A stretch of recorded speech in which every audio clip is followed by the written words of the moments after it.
Ladies and gentlemen, good afternoon and welcome back to the ASEAN Plus 3 Tourism Training and Education Network Forum 2023. Continuing our agenda, we are beginning our fourth panel discussion with the topic, Benchmarking of Learning Experiences from Managing Teaching Hotel. This session will be led by Dr. Syamsu Rijal from Makassar Tourism Poltekpar as our fourth moderator. Please give a warm welcome to Dr. Syamsu.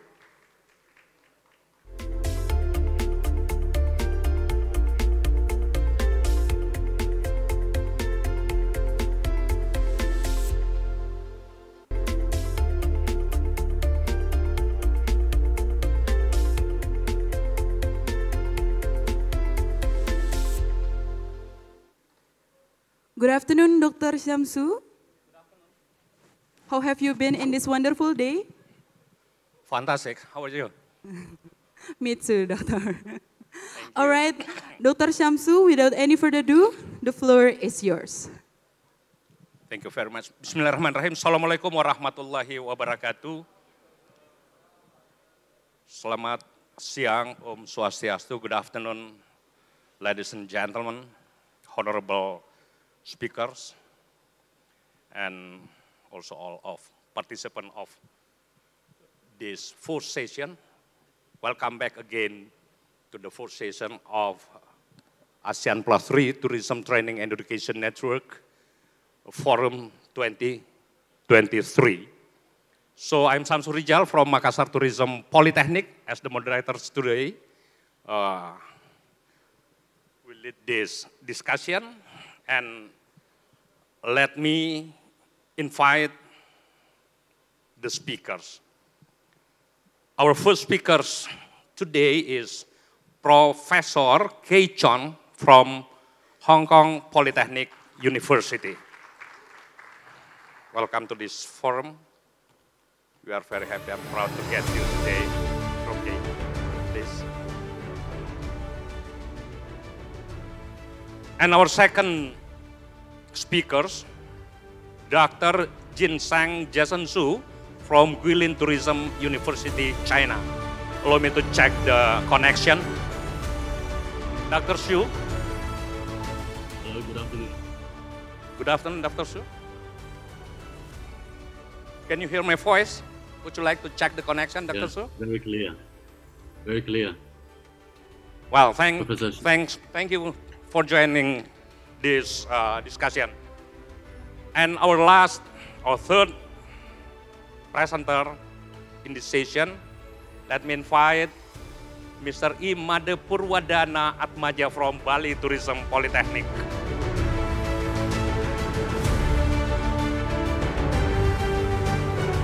So, Pak Made, welcome. Thank you for sharing your time. Well, ladies and gentlemen, according to the topic that we will share this afternoon is benchmarking of learning experience from managing teaching hotel.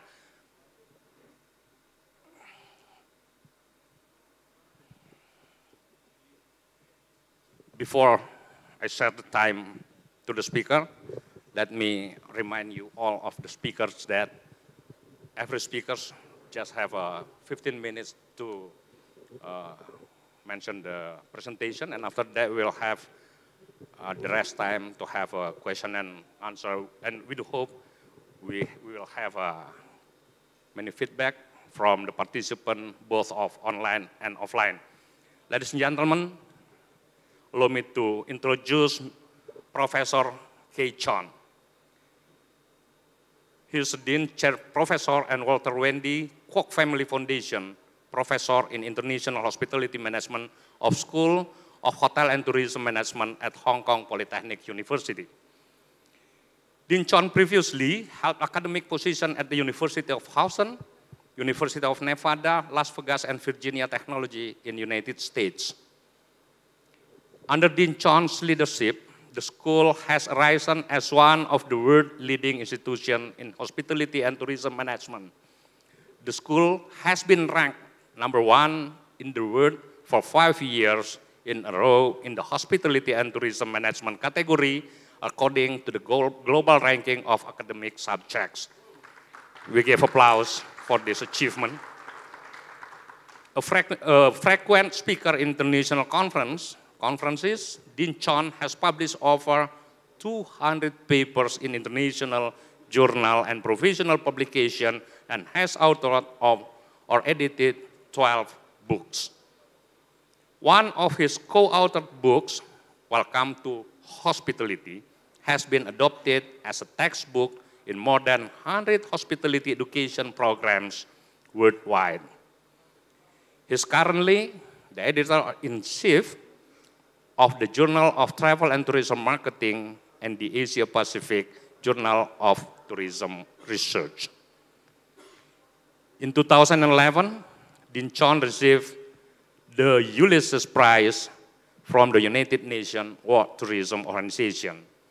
The Ulysses Prize, known as the Nobel Prize in Tourism, is annually presented to one scholar in the world for his or her lifetime contributions in creating new knowledge in tourism.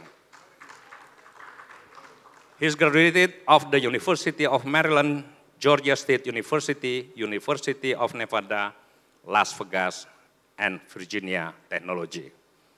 Ladies and gentlemen, Prof. K. Chon, the panel is yours. Thank you very much. I apologize that my biography is too long. Next time I'll make sure to shorten it. Can you show my slides? Okay, please. I'm going to speak about experience of Hotel Icon, which is our own teaching and research hotel at Hong Kong Poltekpar University. Does this clicker work? Okay.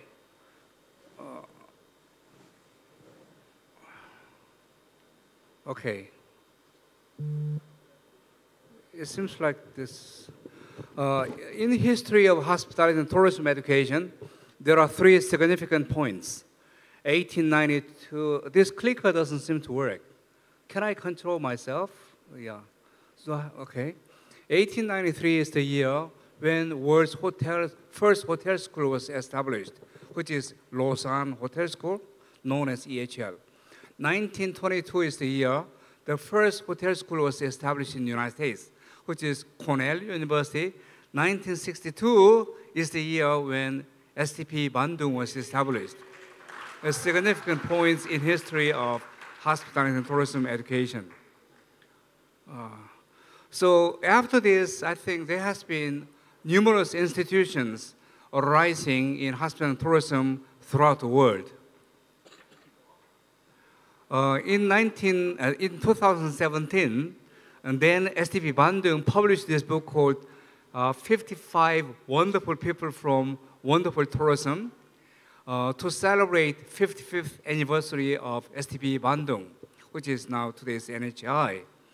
In that book, I was very flattered because I was mentioned as one of these 55 people.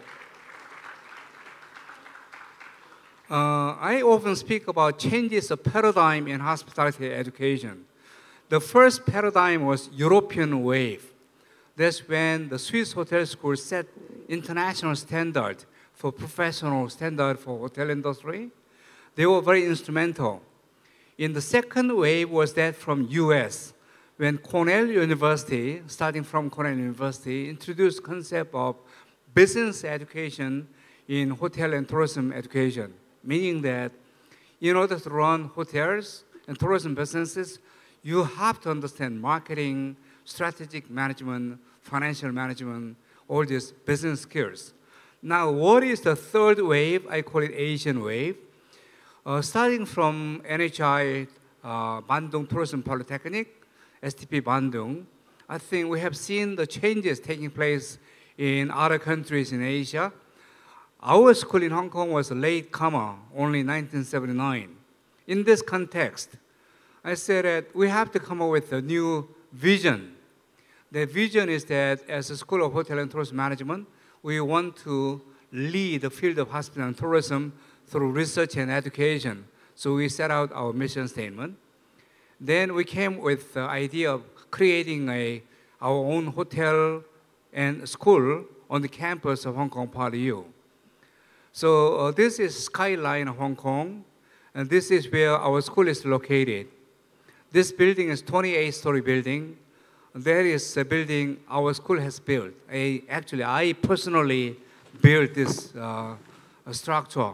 Perhaps this was the largest undertaking in my entire career. From my initial conversation with the president of the university about this idea, and then raising the fund and getting all the licenses and building the structure and opening the hotel, it was an 8-year process. The building consists of 2 parts largely, School of Hotel and Tourism Management and Hotel Icon. We named this hotel Hotel Icon because icon is a very important symbol for hospitality and tourism education and research. So this building, SHTM plus Icon, opened, as I said, 12 years ago. We have 262 rooms and suites, 3 restaurants plus 1 restaurant, which is for training, and our swimming pool, a spa, banquet hall, and the fitness center, swimming, and then all these facilities, including our faculty offices and classrooms, all contained in one building.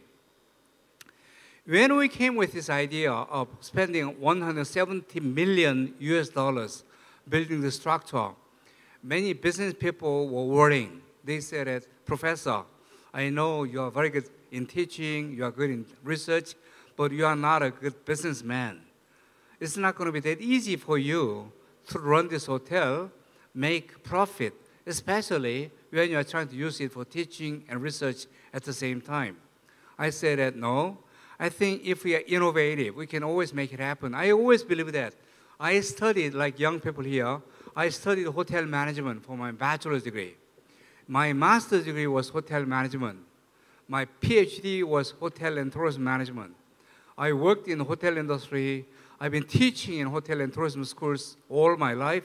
I always question why our industry is so traditional. We have to be more innovative.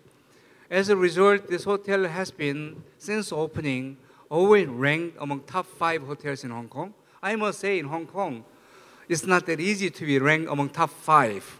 There are more than 1,000 hotels. Even in Bandung, perhaps it's not easy to be ranked among top 5. Now we are ranked number 3 in Hong Kong at the moment. Not only that, this hotel has been so profitable. The students who study revenue management should know what RGI stands for, Revenue Generating Index. You compare your revenue, compare with the competitor hotels. If 100 means your average, you're above 100, that's ahead of your competition. Our RGI has been always around 120, compared with our competitors such as Hyatt Hotel, Intercontinental Hotel, and Shangri-La Hotel, and so on and so forth. Why? Because we innovated through research. Innovation involved 2 things. One is satisfy and dissatisfy. We have to think about what makes our guests happy. What are things that will make guests unhappy? You have to simply eliminate those dissatisfiers, increase satisfiers. Here is one example. When we did research about hotels in Hong Kong tourism industry, we found that on a daily basis, there are 1,500 flights arriving in Hong Kong. We found very interesting data. The long-haul flights coming from London or Amsterdam or New York, they are usually arriving in Hong Kong early morning. I think that's quite true of most of Asian destinations because of location. Which means that there are some business travelers or leisure travelers arriving in Hong Kong at 6 or 7 a.m. They go to a hotel and say, hey, I want to check in. They cannot because somebody else is sleeping in the room. You have to check out the guests, clean the room, and then the hotel say that check-in time will be 2 or 3 p.m. in the afternoon. So please come back again. But imagine there is a lady who came from New York. After 16 or 17-hour flight, she just feels miserable. She cannot take a shower, cannot change clothes, cannot go to a meeting. So we came with this idea of creating a lounge. We call it Timeless Lounge. This is a complimentary lounge where the guests arriving early morning can go there to rest. There's a free coffee, tea, Wi-Fi. You can take a shower, wait. This was one example of innovation that generates so much attention, many positive comments on TripAdvisor. Here's another example. Our industry is run by tradition. In a five-star hotel, there's something called mini bar, refrigerator. According to one study, less than 5% of the guests in hotels are buying anything in minibar because they are very expensive. You rather want to go to indoor market to buy something cheaper than in the minibar, right? But hotels are checking that again, and this is one source of dissatisfaction, often with guests. There's an argument. A guest said that I never drank that can of Coca-Cola. The hotel said you have to pay $3. Guest said that I never used anything in minibar. There's a dispute like this. So this kind of scenario is happening. First of all, no hotels are making money on minibar. They are doing it because they are running it because it's a tradition. So simply, our idea is that let's provide this minibar free of charge. It's free. Everything in the minibar, there's Coca-Cola or Sprite, water, sparkling water, chocolates, beer, everything is free of charge. It costs us only like $6 or $7 per night at wholesale price, but make guests happy.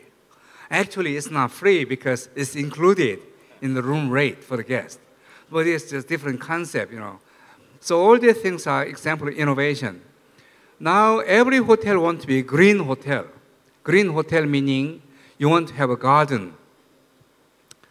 So in Hong Kong, there is no land to create a garden. So we came with the idea of creating garden on the wall, vertical garden.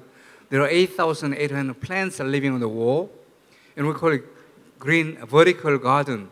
CNN Travelers magazine said that this is one of the top 10 gardens in the world. You must go see before you die. So you have to come see us. So this garden is moving from one place to another, etc. Now, all these things made this hotel very successful, but most importantly, the ultimate purpose of this hotel is for educating and training our students. All our bachelor students must undertake 6-month internship in Hotel Icon. We are paying them. We are paying them a salary of $700 per month. And then for small group of students, we are putting them in 11-month training. We call it elite management trainees. We are paying them even more, something like $1,200 per month for 11 months. A few of the students are from Indonesia, by the way. So we always try to have boys and girls, and finally we balance between boys and girls this year. This was the most significant day perhaps in my career. This is the day this hotel opened to our students. I was so excited. This was my work for 8 years. I couldn't sleep the night before. It was a very cold winter day. I went to school early in the morning, waiting for students outside the building. And I saw all the students coming in. I wound up staying there for 3.5 hours, shaking hands with every single student. I said, welcome to our new school. I was so excited. One professor took a picture of this and said that, you know, we are teaching hospitality.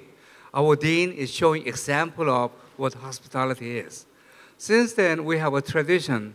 One day per year, we have something called Students Welcoming Day, and all professors are lining up in school lobby and then welcoming the students. We have different shifts from 8 o'clock to 9, 9 o'clock to 10, 10 to 11, until 6 p.m., and welcoming the students became a tradition of the school. And then our school received this award from International Critic called McCool Breakthrough. They said that this project is a real breakthrough in hospitality education. Many people said that I have to write a book about this story, how the School of Hotel and Tourism Management has been so successful, how Hotel Icon became successful. I said that you can always come and I'll share this story like what we do today. People said that, yeah, the problem is now you can tell a story, but one day you'll die and the story will die too. I said, that's very true. Very sad, but that's true. So I wrote this book called Leading the Way, the school story of SHTM and Hotel Icon. Since then, as mentioned by moderator, in the field of hospitality and tourism field, there are 4 ranking agencies. Traditionally, all the top schools in hotel and tourism used to be Europe, Swiss hotel schools, for example. In 3 of the 4 rankings, our school has been now ranked number 1 in the world. Only 1, we are ranked number 2 among universities comparable to us in terms of doing research. I often talk about this. You know, these are all coffee chains. One of them stands out, Starbucks coffee. Why? Because Starbucks coffee changed the world of coffee industry. Because of Starbucks coffee, all coffee chains are doing better. This is what I call Starbucks effect. Because of Starbucks coffee, all coffee chains are better off. So I said that purpose of our school is to create a Starbucks effect for all hospitality and tourism schools in Asia, including your own institutions. So often I speak about, you know, this is my 38th year as a university academic. The first 15 years I taught in the United States. Last 23 years I've been teaching in Hong Kong. For 38 years I have been a university professor. People ask me, what is your job? I used to say that my job is to teach and to research. And now I changed my answer. After 38 years of educational career, I realized that my job is not just teacher. I said that my job is to make a dream for young people. All my life has been about dreams. And that's the reason I came to Hong Kong. Now the Hong Kong Poly U has become a world's leading school in hospitality and tourism. With that dream, I built Hotel Icon. And when I think about my dreams, I'm so excited. And I think all these young people sitting here, you are the future. Our responsibility as teachers is to plant dreams. It's up to you, whether you realize or not. You know, I want to end my presentation with my favorite quote. That's of Eleanor Roosevelt, who said that the future belongs to those who believe in the beauty of their dreams. I hope you think about what that means. You have to have a dream. Think how beautiful your dream is. You have to work toward that dream step by step. The future will be definitely yours. But if you only have a dream, don't do anything, that's only a dream. You say, well, last night I had a good dream. That's all. So you have to believe in your dream, work toward the future, and the future will be yours. You can stay connected with me. You can find me on LinkedIn, Instagram, and Facebook. And also, I don't know, here is, in December, in our school in Hong Kong, we are organizing one major international conference called Impact 2023. So if you are students and faculty members, academic staff members, I hope you can consider attending this conference in Hong Kong. So I'll see you in Hong Kong, and we'll be happy to be your host. Thank you very much. Thank you very much, Prof. K. Chon. Okay, there are 3 main points from Prof. K. Chon. Firstly is shifting paradigm. There are 3 big waves. First wave in European by Luzang Hotel Schools. Second wave by American paradigm by Cornell. And the third wave is ASEAN paradigm by NHI Polytechnic Bandung and Hong Kong Poly University. Secondly, the key success is bring industry in the real learning training environment as ecosystem. And the last one, become educators as a dream makers. But not too long to dream, wake up and start thinking and work. Thank you very much, Prof. K. Chon. Ladies and gentlemen, we'll move to the second speaker, Dr. Jin San Jason Su. He is a lecturer in the Belt and Road International Schools, Guilin Tourism University. They have over than 20 years exposure to enterprise and community development with the broad understanding of development principles with different vertical markets and a wide range of perspective about poverty reduction via tourism in mainland China and overseas. He also published many tourism research articles in high-profile journals. Dr. Zhu, are you ready to deliver your presentation? Dr. Yes. Zhu, can you hear me? Yes, very clear. Well, thank you very much. 15 minutes yours, please. Thank you very much, Professor Lim Su, and also Professor K. Chong. We've been meeting a long time ago, and let me share my screen first.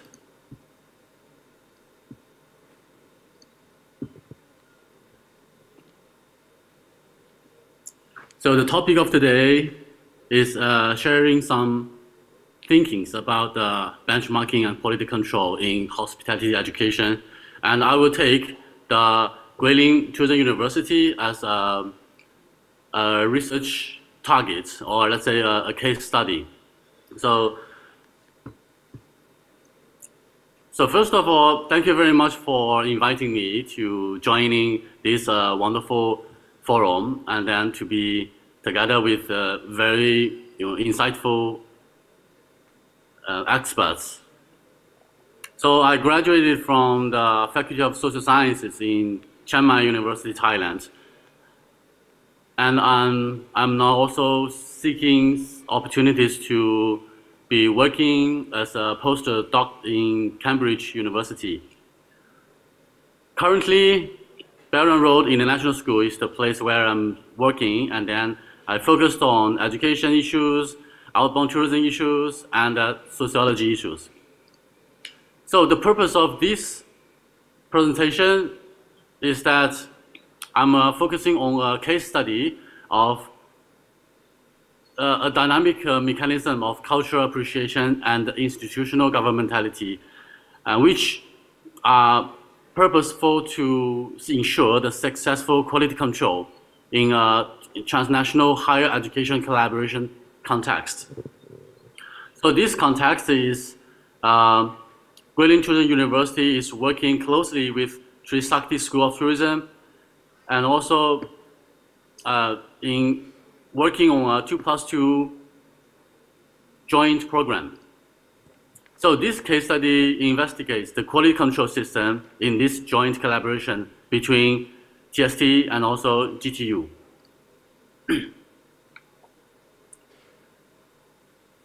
Benchmarking high-quality hospitality personnel training and education is the purpose of working this 2+2 project.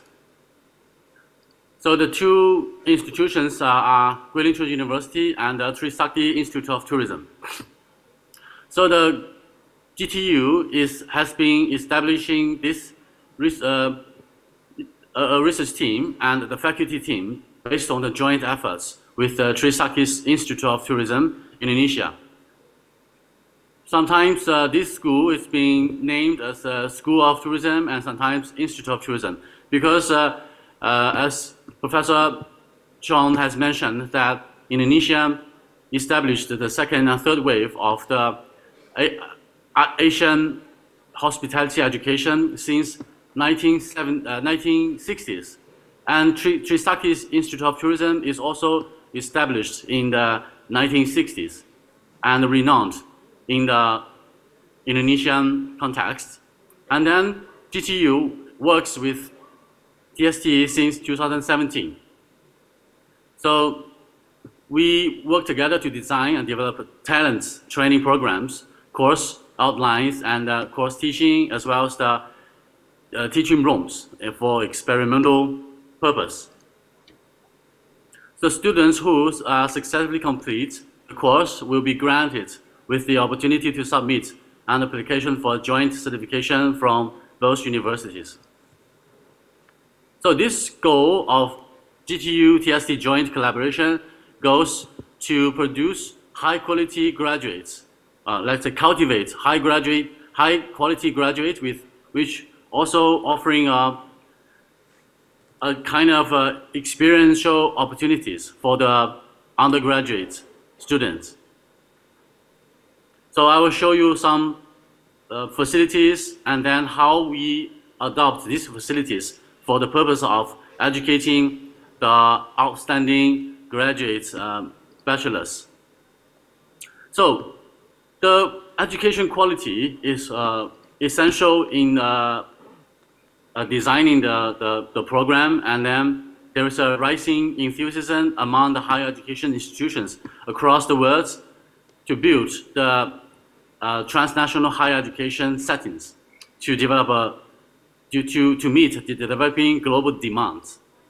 And then, so the internationalization of higher education is experiencing a prominent changing scenario, because every institutions in the world are seeking the way to deliver and then also deliver the international influences in the global context. So different kind of internationalization modes have been changing the workplace environment, various viewpoints, and then shifting the teaching rationales, as well as the management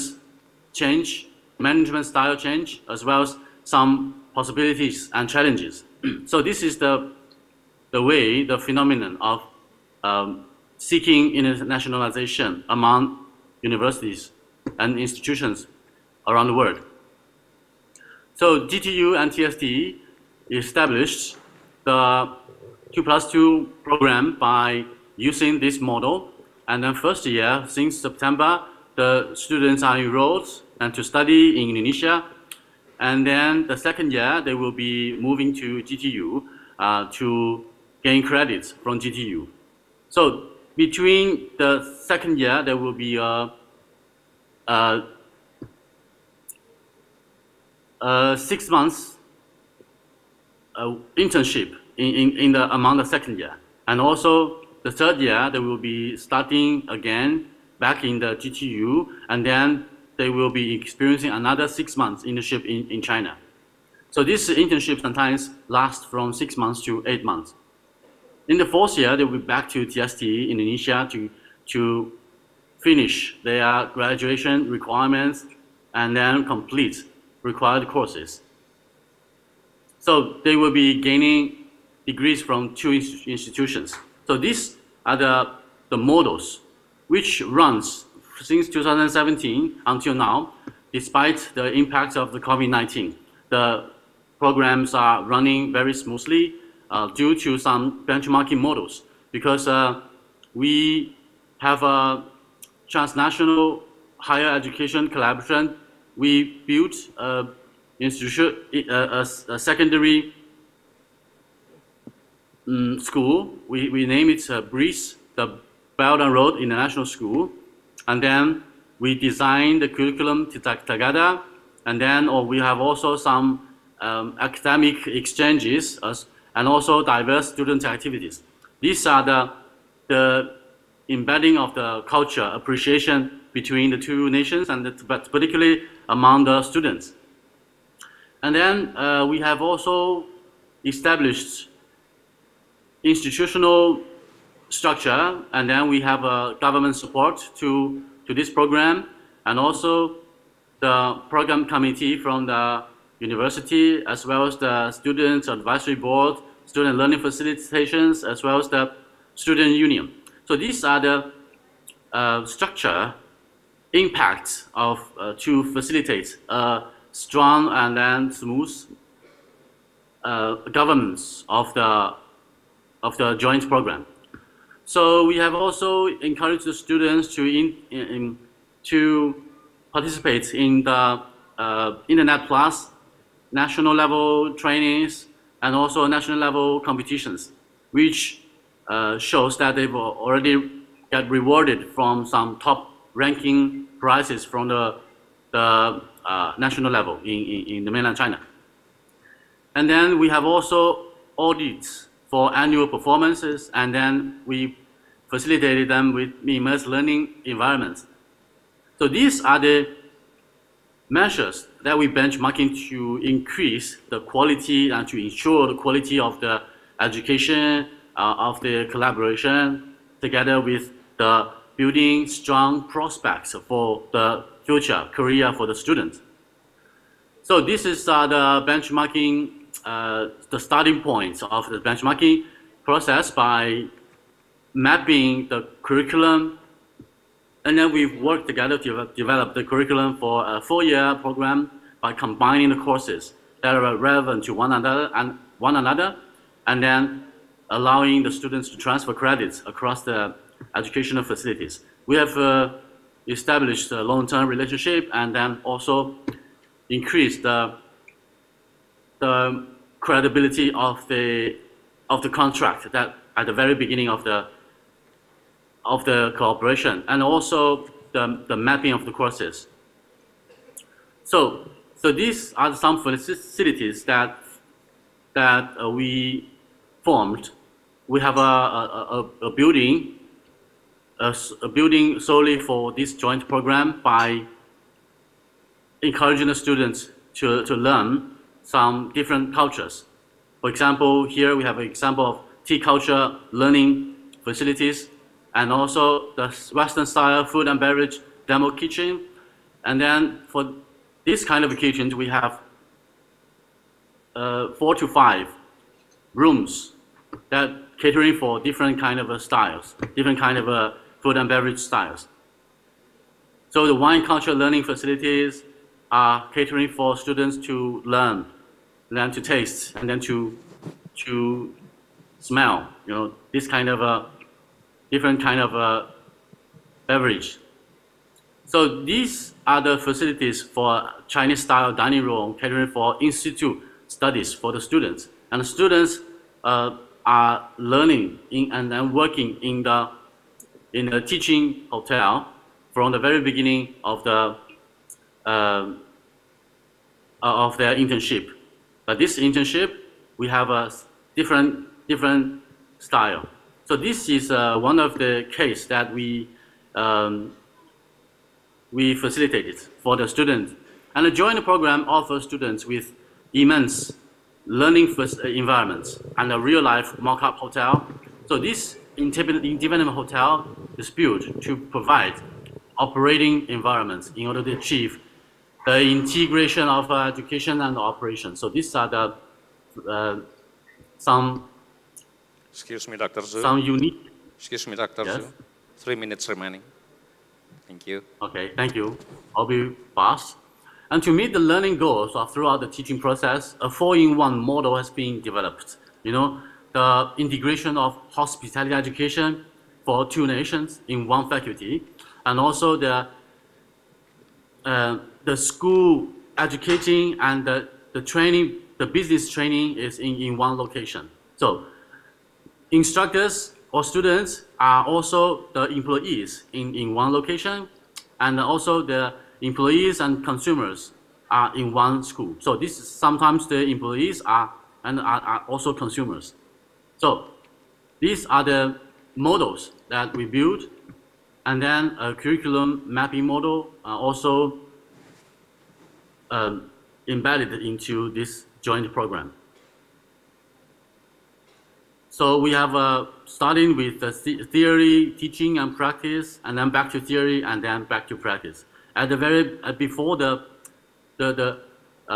students are working in the morning, and then they will go back to study in the afternoon in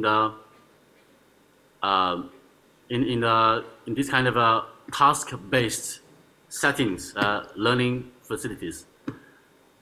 So this is the way we established the quality control system, and then students are working at noon as employees, and also the customers are the students themselves, and also the university students, as well as all the faculty members. So while they are back to from the morning work, they are working together on a small group to study like this. These are the examples of them working together on the preparation for the Western style meals and then Chinese style meals. And then afternoon summaries to the morning experiences are conducted every day while they are working. So this is the way how these institutions are are built. So there are two key points for leading for joint success by mutual cultural appreciation, responsible institutional guidance, and government support are essential to the quality control measures. So a quality control system is suggested to be established to enrich and improve the quality standards of the collaboration. So this joint program set examples for transnational, international exchange and cooperation. So this is the way how we summarize the joint program and benchmarking to ensure the students' learning experiences in the faculty. And that, thank you very much. Well, thank you very much, Dr. Zhu. Giving my email to you. Thank you. I'm sharing the experience, especially for the cooperation between Guilin Tourism University, GTU, and Trisakti University. Yeah. Ladies and gentlemen, now we move to the last presentation from this session will be delivered by Mr. Imade Purwadana Atmaja. He is a lecturer of Bali Tourism Polytechnic. His qualification is especially in food production management, isn't it, Pak Made? And now still a member of Indonesian Pastry Alliance. Ladies and gentlemen, Mr. Made Purwadana Atmaja. Okay, thank you very much, Pak, for the introduction. Yeah. Good afternoon, I think everyone. Thank you for having me. After this lunch, I think everybody is already a little bit sleepy or tired, but thank you. I hope you still enjoying spending 15 minutes in your life for me today. I think. I also want to thank you, all the committee, all the distinguished speaker, it's all my seniors. I think I am, we talk about the hospitality industry, I am the grandchild. Here is my grandfather and grandmaster. Yeah. And I also want to say hello to my fellow hotel lab manager over there, Pak Bayu, Pak Gugun. Nice to meet you. Have a good day. And once again, thank you. And today's session, I will present my topic, which is enhancing student hospitality skill through practical implementation at the hotel lab. I think in this session, I would like to maybe more talk about the inside of the hospitality industry, which is the connection between our guests with our student later. Not talking about how the other industry growing up. Of course, we cannot catch up when the hotel industry is growing rapidly. And I think it's better wise to talk about inside what we are already do in the Bali Tourism Polytechnic to ensure that our students have the skill, the attitude, the knowledge later to be used in the industry. Okay, next slide, please.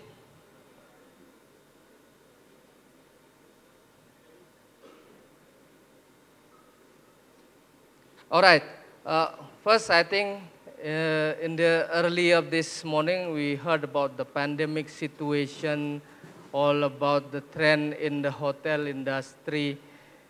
What I want to say is, if we talk about the pandemic situation, Bali I think has the most devastating effect from the pandemic.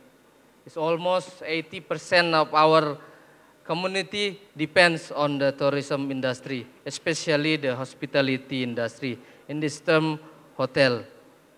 Yeah. In that case, the tourism sector, education sector is also greatly affected by that situation. Our students that need to place in the hotel, it's really difficult to find the hotel available for them to have the training session. But here in Bali Tourism Polytechnic, we are committed actually to providing the the best learning experience for our students, of course, through the provision of the facilities here. Now at the moment we have one hotel fully operated, which is Langon Bali Resort. It have the facilities of 15 rooms, 15 spacious room actually, with also breakfast, gym, even or spa. And the other one will be, I think, open in the middle of this year, or hopefully not till end of this year. So we will be fully operated, which is 66 more room available. So this is the commitment of the school, I think, to providing the best experience for the student later to be a professional in the tourism industry. Okay, next please. So how actually we implement the practicum program here in Bali Tourism Institute? Right, this program is actually divided based by the study program and semester level of the student, where this will determine their position in department area in the hotel lab. For example, there is front office, housekeeping, kitchen, and restaurant. The three level which available is the crab level, middle level, and upper level. They are adjust to their semester level, where the tasks and responsibilities given to them is also associated with the position they have later in the hotel lab. Of course, this program is already aligned with our curriculum stated in the campus. So the placement of the student is almost, I think, similar with the learning process in the student have in the classroom. Yes, for example, when first and second semester we will place in as a reception. Thank you. Next, please. Okay. So the question is, how actually the student skill develop? Like I said earlier, here I want to share more about what I feel before as a student. I also alumni of the Bali Tourism Institute in 2003. Also have a trainee in Singapore. I learned to another country. I learned how the key of the hospitality is to make the connection, like I said before. To make the connection, I don't mean that the hard skill is not important here, but the soft skill really take part in the, guest activities later. Wait, yeah. Okay, shall we continue?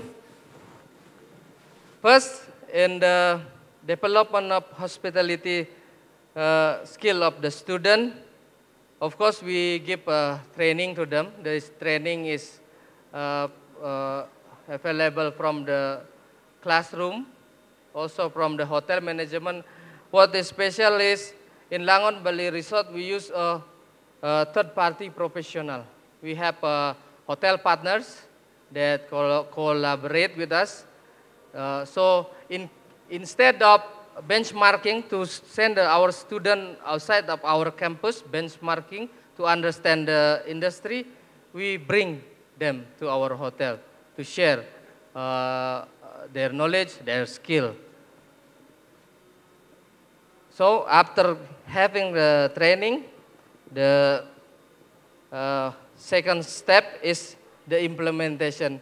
At this point, I think the students were given the chance, to meet the guests directly. This is what we call, I think, my grandfather always said, the moment of truth. Yeah, the moment of truth. Where's the, the needs of the guests meet our services in the hotel. So here, I think the most valuable experiment for the student. So later on in the industry, they are ready. They are ready to help their guests. So they serve the guests right from their heart. That's what I mean. Thank you. Okay. The next step is for the skill development of the student is the evaluation. So here, the evaluation is conducted by the lecturer, hotel management, and also the student. As I said before, they are higher level of student in the 5th and 6th semester. They are also going to evaluate the training program that was been held, and then make a report in the end of the training session. Okay. Next, please.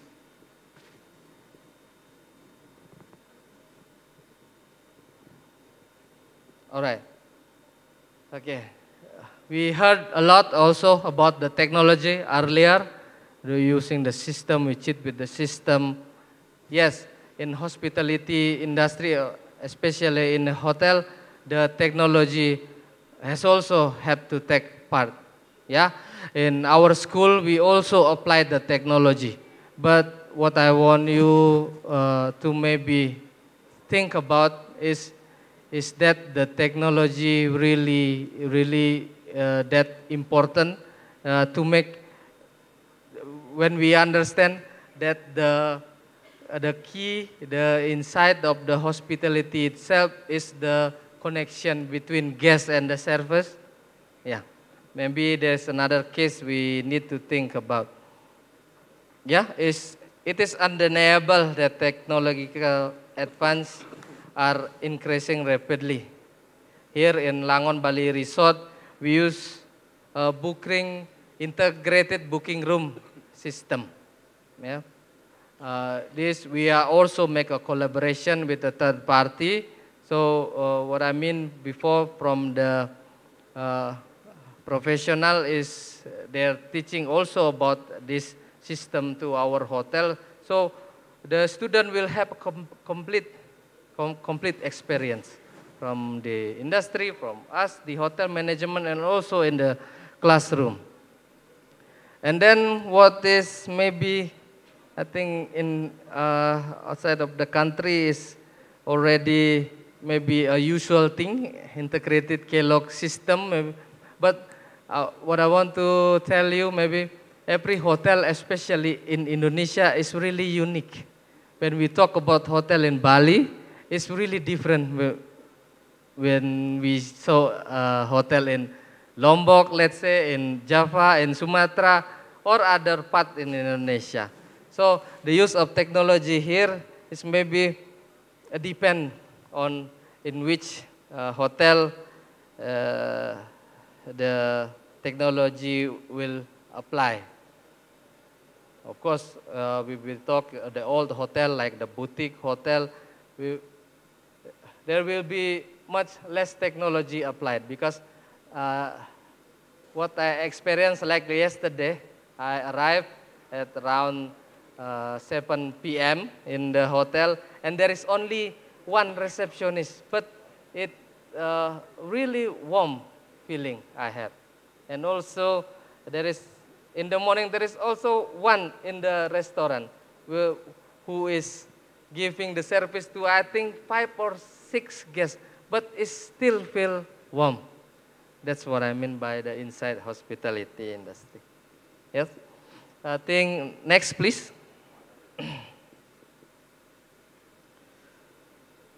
All right. So the student development process. 2 minutes. Okay, thank you, Pak. Okay. For me, the main key to student success in the hospitality industry is the improvement of their personality. Yeah, their personality beside the skill as a hotelier later, in which there are soft skill and hard skill.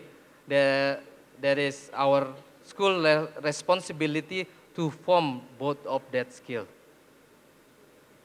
Yeah, in terms of the hard skill, Langon Bali Resort already provides opportunities, I think, for students to practice their skill directly to guests. And in terms of soft skill, I think students already have the opportunity to work in a team and also to managing their work environment. Yeah. Okay, next, please. All right. So from what I have previously described, I might draw a little bit conclusion maybe from what I already said before. There is three, I think, fundamental thing that is really important in hospitality industry. In this case, the hospitality education form. First is curriculum, of course. The second is commitment, and the third is consistency.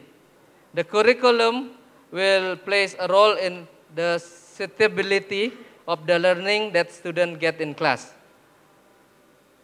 The commitment, which is fundamental also, is a form of collaboration, I think, between hotel management, the school management, and also from the hospitality industry in the areas. Will actually, in the end, will shape the quality and skill of the student we have.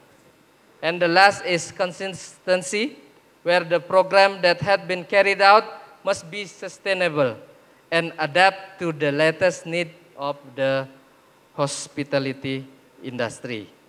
Yeah, okay. Okay, next, I think we reach end of my presentation. I hope I give a little bit point of 10 minutes of your life. Yeah, thank you very much once again for having me today, and great day to you all. Thank you very much, Pak Mada Purwadana. The point is, industry is most important thing to support the learning process for the higher tourism polytechnic. And the point is curriculum, commitment, and consistency. Thank you very much. Well, honorable speaker and distinguished participant, we have another 15 minutes for question and answer. And for this session, we'll try to find out the question from participant, both online and offline. And we start from online participant first. Well, I will read it. This is from Mustafa, Indonesia. I think from Makassar. We'll check Mr. Mustafa. The question is, in terms of following the first improvement of technology and market, which one is benefit for the schools, university, whether arrange its own hotel or having a partnership with properties owner? Thank you very much. For this question, I deliver first. I'll be happy to respond to this question. I think when you have a teaching hotel, there are different levels of purpose of the teaching hotel. To me, the basic level is training students, like internship. For that, you can achieve the same objective if you have a partner. But if you go beyond that purpose, in our case, because we are research school, we also do many research projects in our own teaching hotel. If we have a partner hotel, and if we go to the hotel and say that, I want to do research using your guest, in real life guest, I don't think our partners will be happy to say, yes, please come and do a survey, interview the guest. because they will see that this can be a hindrance to the business. So that is why, in our case, we want to have a full control. That's why we developed hotel. It's not about partnership. So it all depends on purpose of what you are doing. Having said that, when we built hotel, when we announced, many hotel chains approached us, said that we want to partner with you. They said that we want to brand this hotel as a renowned brand. Can be Hilton or Hyatt or Marriott or Shangri-La. If we asked them, why do you want to do that? They said, oh, we want to support education. But I was saying to myself, they are liars. They are not telling truth. They want to make money. They just want to say they want to support school. Our goals are not comparable. They want to make money. We want to educate. So we said that we want to have a full control of the hotel. That's why we do not want to brand it as Hilton or Hyatt or anything else. So we want to have a full control. Another reason is my former university in the United States, which was University of Houston, had a Hilton hotel. Immediately, that helps with Hilton brand.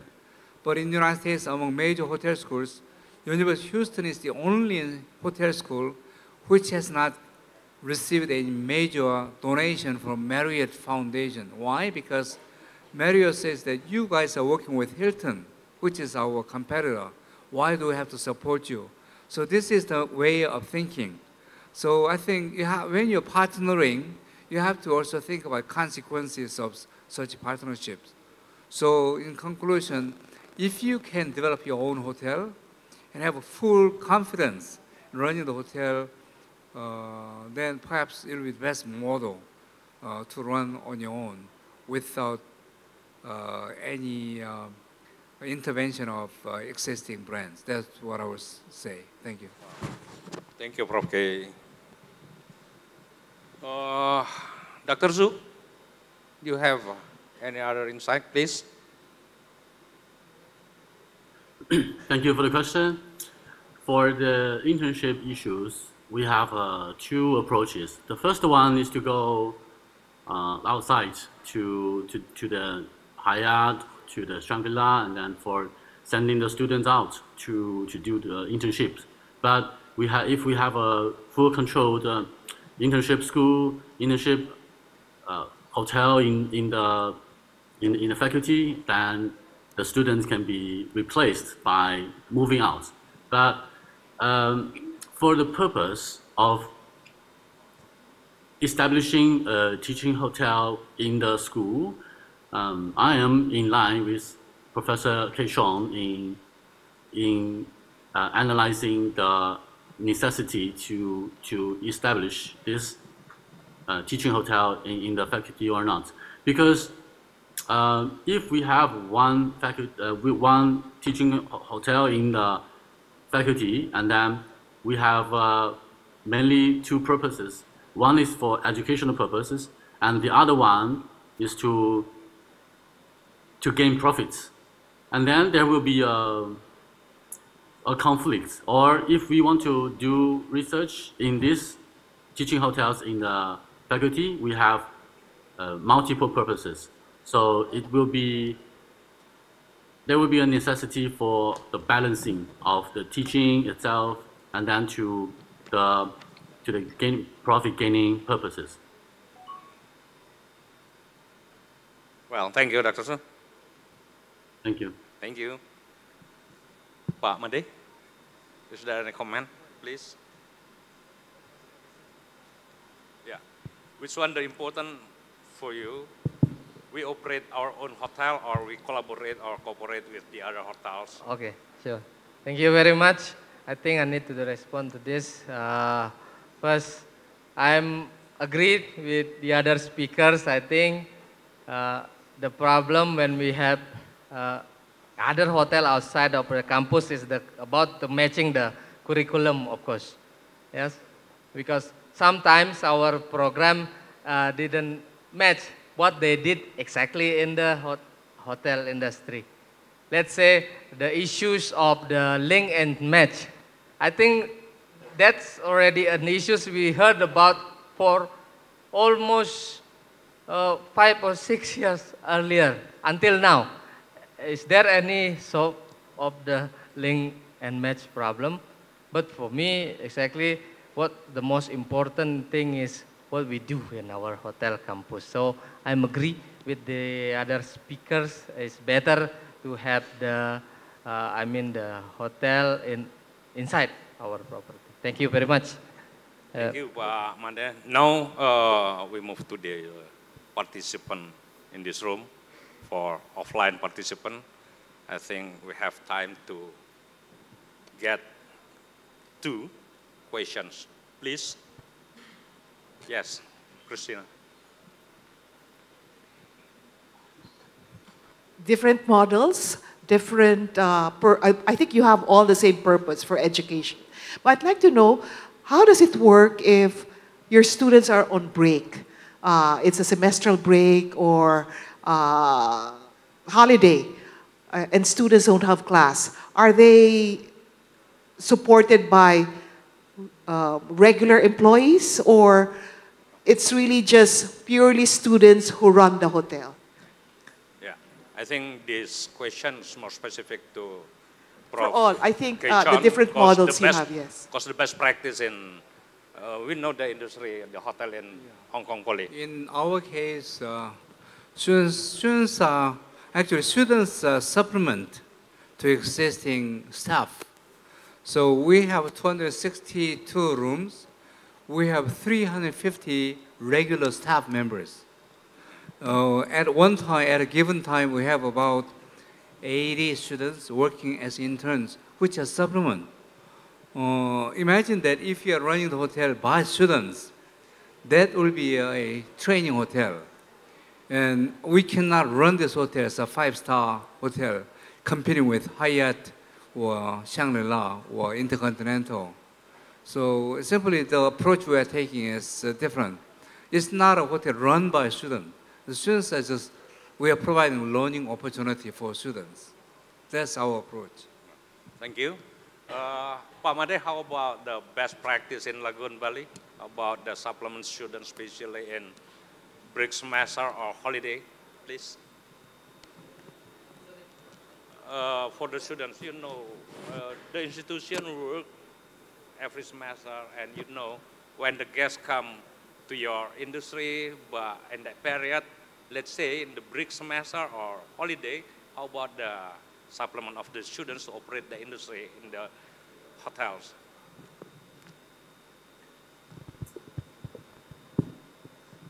Okay, thank you very much. It's also been an issue in our campus, yes. How's about if there is a guest coming when the student is not in the practicum activities? Yes. That's what you mean, yes, sir. Yes, I think we based on the purpose, of course, in the hotel campus, we also have staff available. In our campus, in Bali Tourism Institute, there is 60% student operate the hotel, and there is still 40% of the, of the employee that work already in Langon Bali Resort. So when there is a guest, yeah, we must have to admit that maybe we can ask the student to do an extra training, or it depends on how close we are with the student. I think.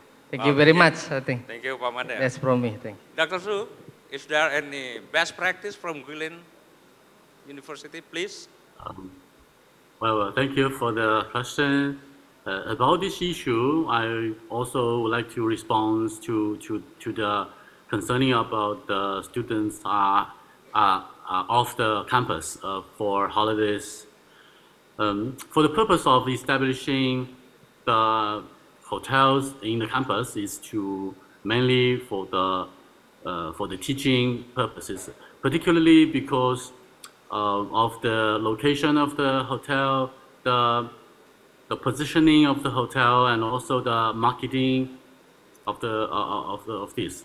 In our cases, our students are leaving the campus while they are on holidays, while we have also a technical staff and then the housekeeping staff employed, being the faculty members of the school, and also part of them also employed by the university.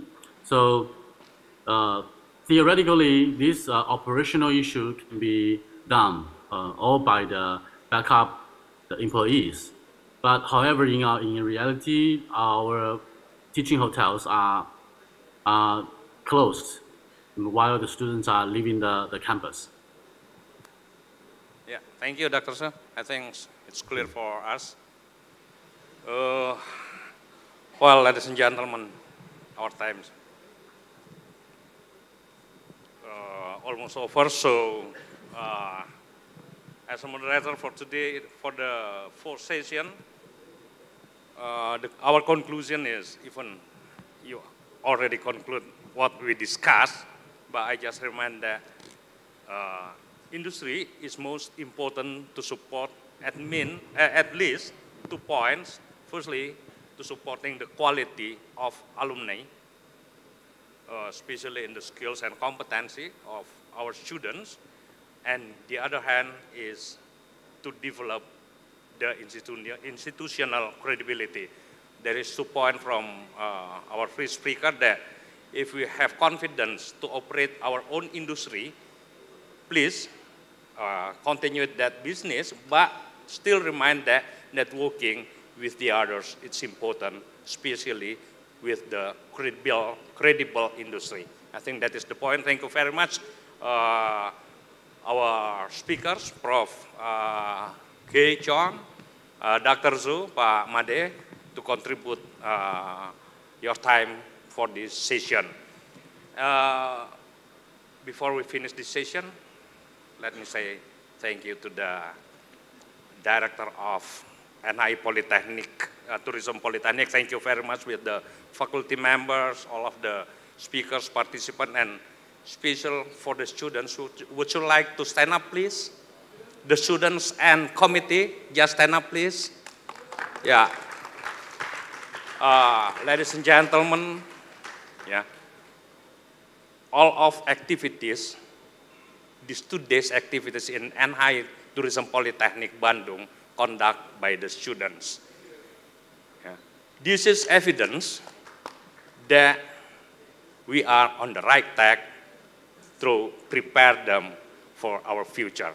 And now the general manager could have a nice dream to make sure that their business will be safe by the students. Yeah.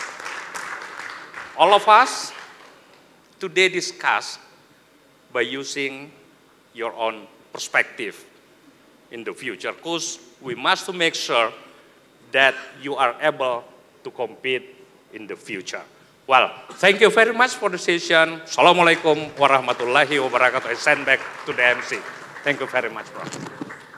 Thank you very much to the speakers and to the moderator, Dr. Syamsu, for delivering an insightful panel discussion. Ladies and gentlemen, before we close the session, we would like to invite Mr. Andar Danova as the Director of NI Bandung Tourism Polytechnic to give appreciation to our speakers and moderator for the 4th panel discussion.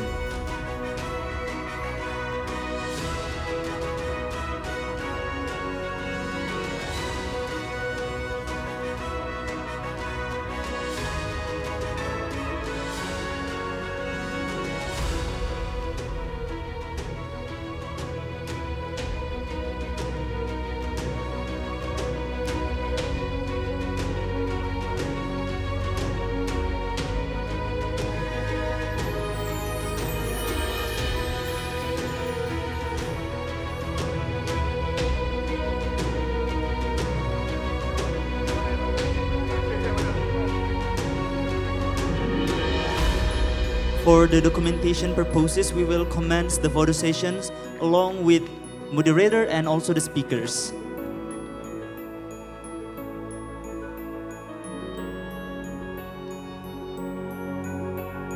We will lead the documentation in 3, 2, 1. Once again, in 3, 2, 1. Thank you to the moderator and speakers as well as Mr. Ander Donova for doing the honors of giving the appreciation.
Last but not least, the fifth panel discussion with the topic, Redefining Learning Experience in Post-Pandemic, the Perspective of Management Education, Faculty Members, and Students.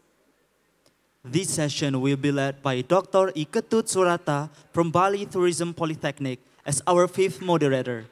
Please welcome Dr. Iketut Surata.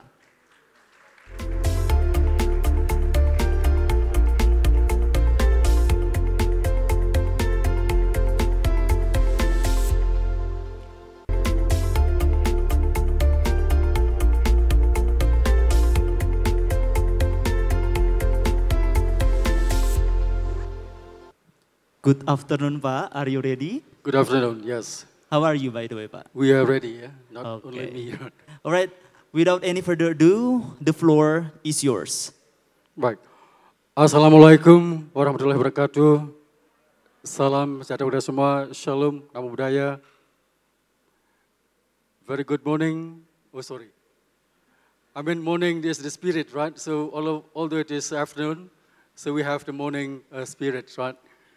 Very good afternoon, yang terhormat Bapak Ander Donova, the Director of NHI Bandung Tourism Polytechnic, Bu Endang, our honorable speakers, and all the wonderful participants. Mabuhay, Mrs. Christina, Mabuhay, there's an expression from Philippines. Sampurasun. Very good, thank you. It's a great honor. I'm Surato from Bali Tourism Polytechnic. It's been a great privilege and great honor for me to serve as the moderator for this last panel discussion of the ASEAN Plus 3 Tourism Training and Education Network Forum. And although this is the last session, I'm sure it wouldn't be the least, right? Because we have, first of all, we still have great participants at the back, especially the students. Would you please give a big applause for the students, please?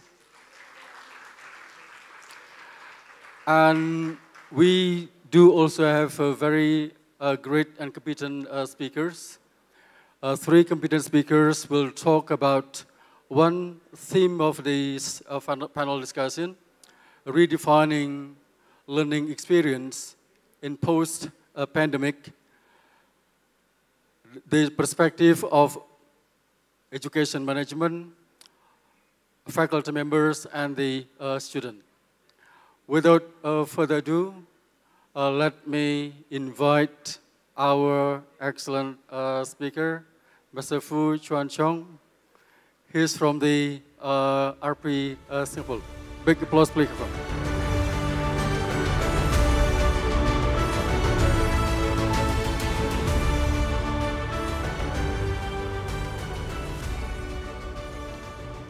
Thank you. Right, as our second speaker, he is joining virtually. He is Mr. Atawet Progress Taporn, PhD. He is from Dusit Thani College, Thailand. Good afternoon, Mr. Atawet. Good afternoon. Can you hear me? Yes, very good. Okay.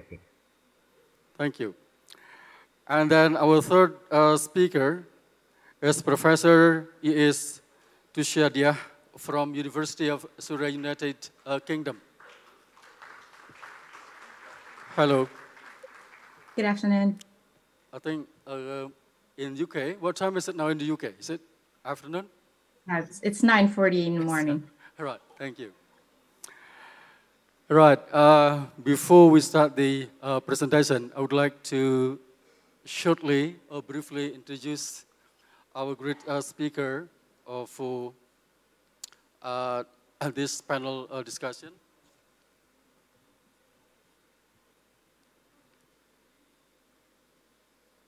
Okay. Right, the first speaker is Mr. Fu Chuan Chong. I hope you enjoyed the dinner last night. Yes, I did. Yeah, Mr. Fu Chuan Chong is the Director of School of Hospitality, Republic Polytechnic, Singapore. He joined the School of Hospitality since the 22nd of March 2010. Prior to joining Republic Polytechnic, Mr. Fu brings with him 15 years of hospitality experience, working in various international hotel chain and membership hotel or clubs. Since joining RP as an academia, he played an instrumental role in the inaugural launch of both the work-study program for the hotel and accommodation services sector. He has supported the various domestic foundation initiative as a great presenter at the conference and teaching hospitality and tourism modules for the program. And then he taught the Ministry of Foreign Affairs initiative for Asian integration courses in Myanmar in 2011 to tourism practitioners, government officials, and hospitality educators. In 2016, Mr. Fu was invited to speak at a tourism forum here in Bandung, right? So now he comes back to speak in this APTTTEN forum 2020.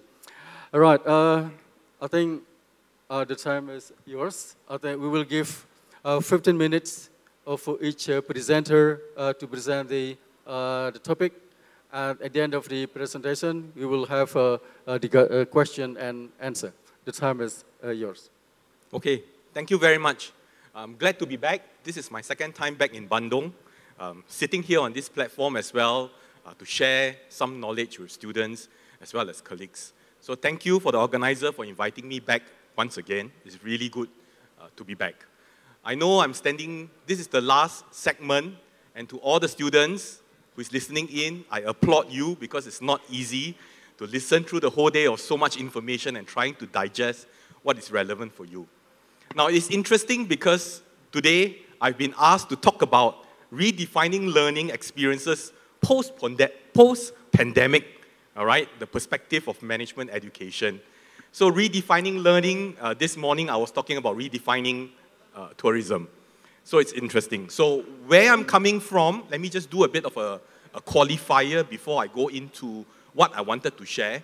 I think I wanted to share some trends that I've observed from the learning behavior of my students. It may not apply to students in Indonesia, it may not apply to students from another country, but certainly I'm starting to see certain trends that's happening to the students, and from there, in terms of the learning behavior, we have started to tweak how we deliver our lessons to suit the needs of our learners. While it may seem a bit negative, look at it from a different perspective that as educators, as a school, I think the center of our universe is our students. So what matters most is how they learn, and what matters most is they learn the right thing and they do well when they graduate. So whatever I'm going to say, some of parts may not apply to you, so it's for your own knowledge, but certainly this is what I'm seeing from my school, and these are some of the adjustments we have made to make learning a bit more palatable for our students. Okay, next slide, please. So education in the face of unprecedented challenges. 2 years ago, in 2020, 2.5 years ago, when pandemic struck, that really caught us off guard. As educators, we know it was not easy. I think for the theory lessons, it was easy to deliver. We know what to do. But as a hospitality school, I have culinary. As a hospitality school, I need to teach front office, housekeeping. So if the students are doing home-based learning and not here, what do? Actually, we panic. We really panic. For that moment, we don't even know how to use Microsoft Teams effectively. And sometimes when things happen, then you blame yourself to say, you know what? We talk about e-learning for many years, but it took us a long time to craft it in time for this. It's never the right time. So it is really a challenge for us, for education. Next slide, please. So at that point of time, during the pandemic, a few questions came up to mind. I think I'm going to stand up. Couldn't really see. I think home-based learning was one. We looked at it and we said, how do we do home-based learning? What is home-based learning? Will the learning outcome be sacrificed? How do we convert the lessons to e-learning? Or is it just about synchronous learning and we come online and the students just sit there and listen without turning on the video? I don't even know if they are there. All right? Pedagogical involvement. That was something that we need to do. Why is it important?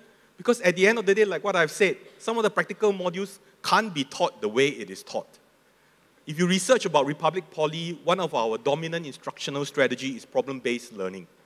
Problem-based learning is a unique instructional strategy because one of it is we learn from each other, which we call social constructivism. I could never get it right. Okay? So in the absence of being in class and in smaller teams to discuss, how are we going to do it online? So pedagogical involvement has to be done, right? And then lastly, what about student engagement? During normal times when students are on campus, we can see them day to day, but when we don't see them and they are at home for the past 3-4 months, what about student engagement? How do we reach out to them if they don't respond to us? Challenges, all right, at that point of time, it's really the readiness of my lecturers to use the online platform. We came together, I remember we sat down for a couple of days trying to figure out how to do. Share with all of you a bit of a joke, a bit of a trivia. When it first started, one of the lecturers didn't even know that you have to off your camera.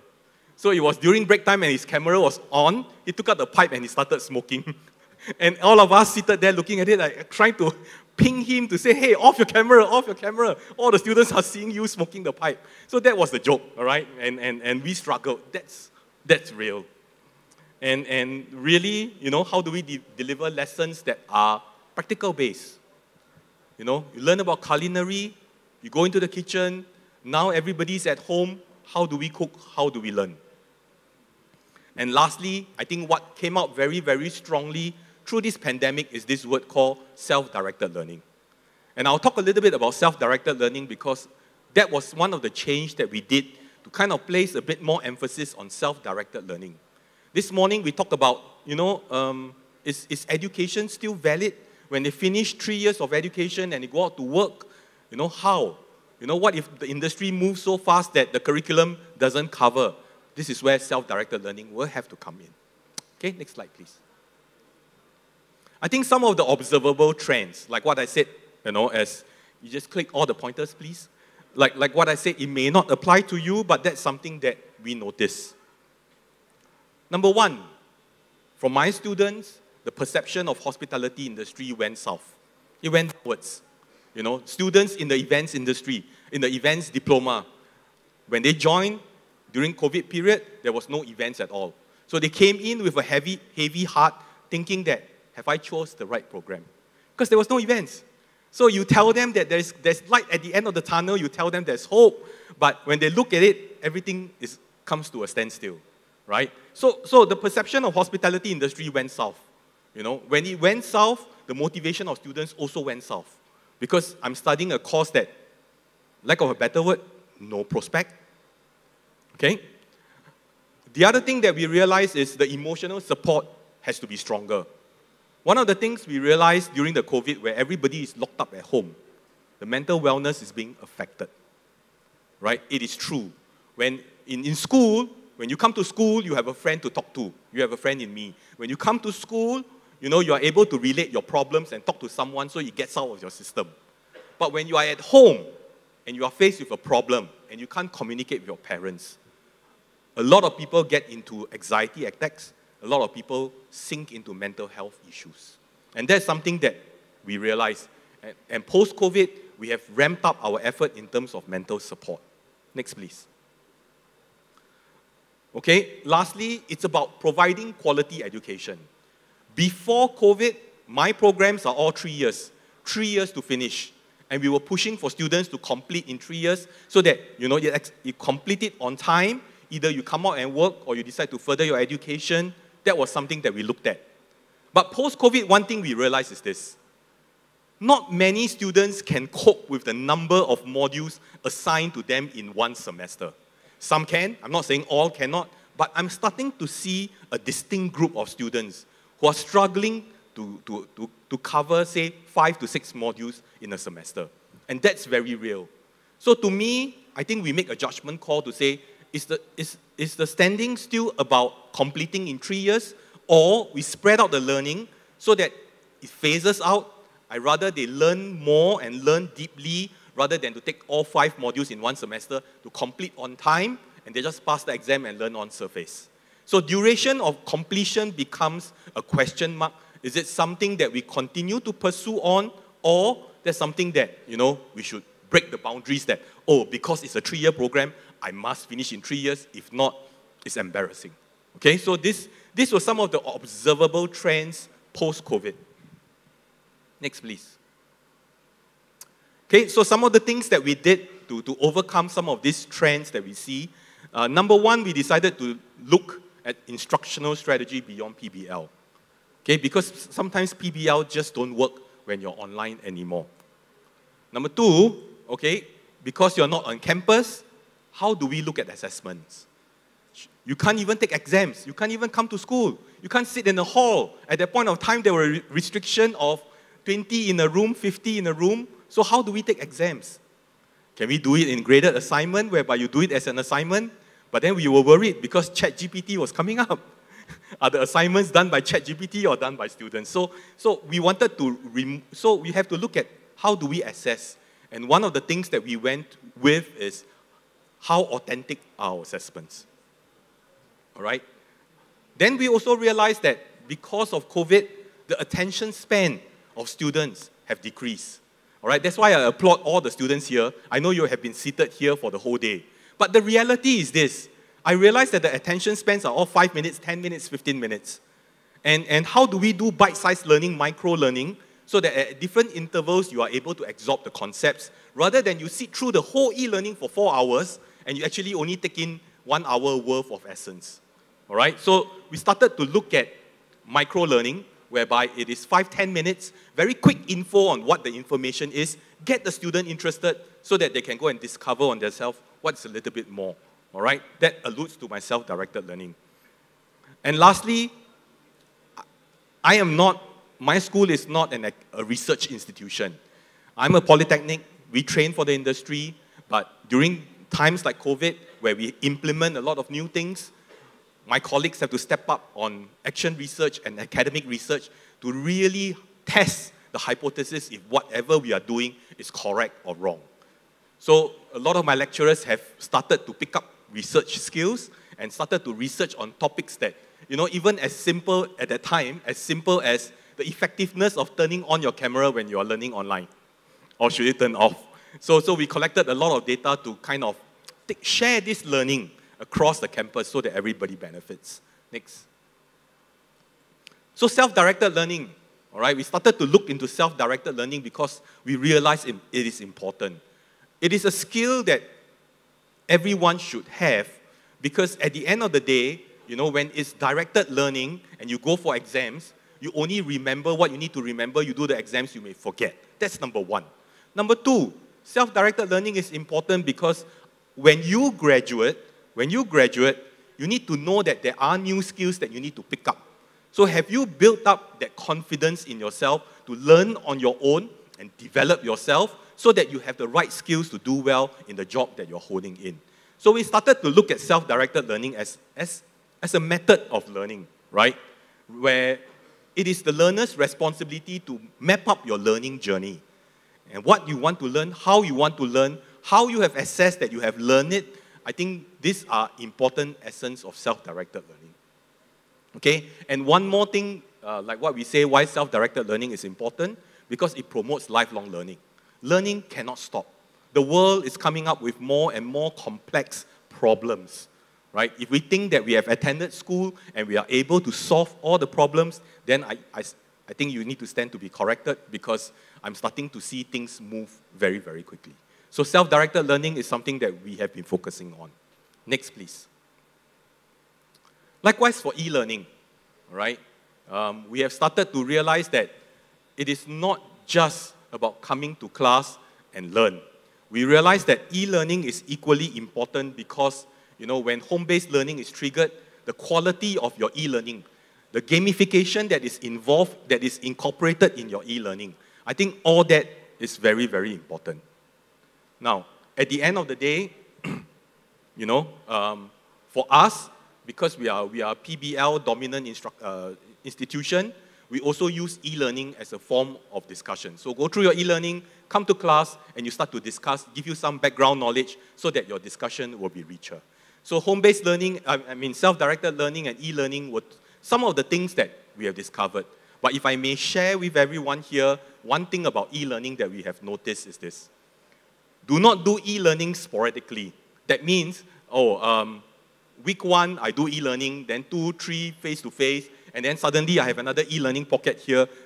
It doesn't help with learning. We have done a research and we found that actually the most effective way of doing e-learning is actually to have it consistent. So if it's every day 2 hours e-learning, 2 hours face-to-face, use it as a flipped learning. Students use the e-learning tool a little bit more effectively.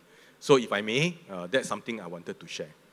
So some of the takeaway, in this pandemic, in terms of education management, it's really it's important to embrace digital technology. Can't run away. While we fear that ChatGPT can do your work for you, what more can we use ChatGPT for, right? For basic knowledge, you reduce your research timing, but you spend a little bit more time to justify some of the pointers that you want to put through. I think, using technology as a form of flexible learning, like what I talk about, micro-learning, that's very, very important.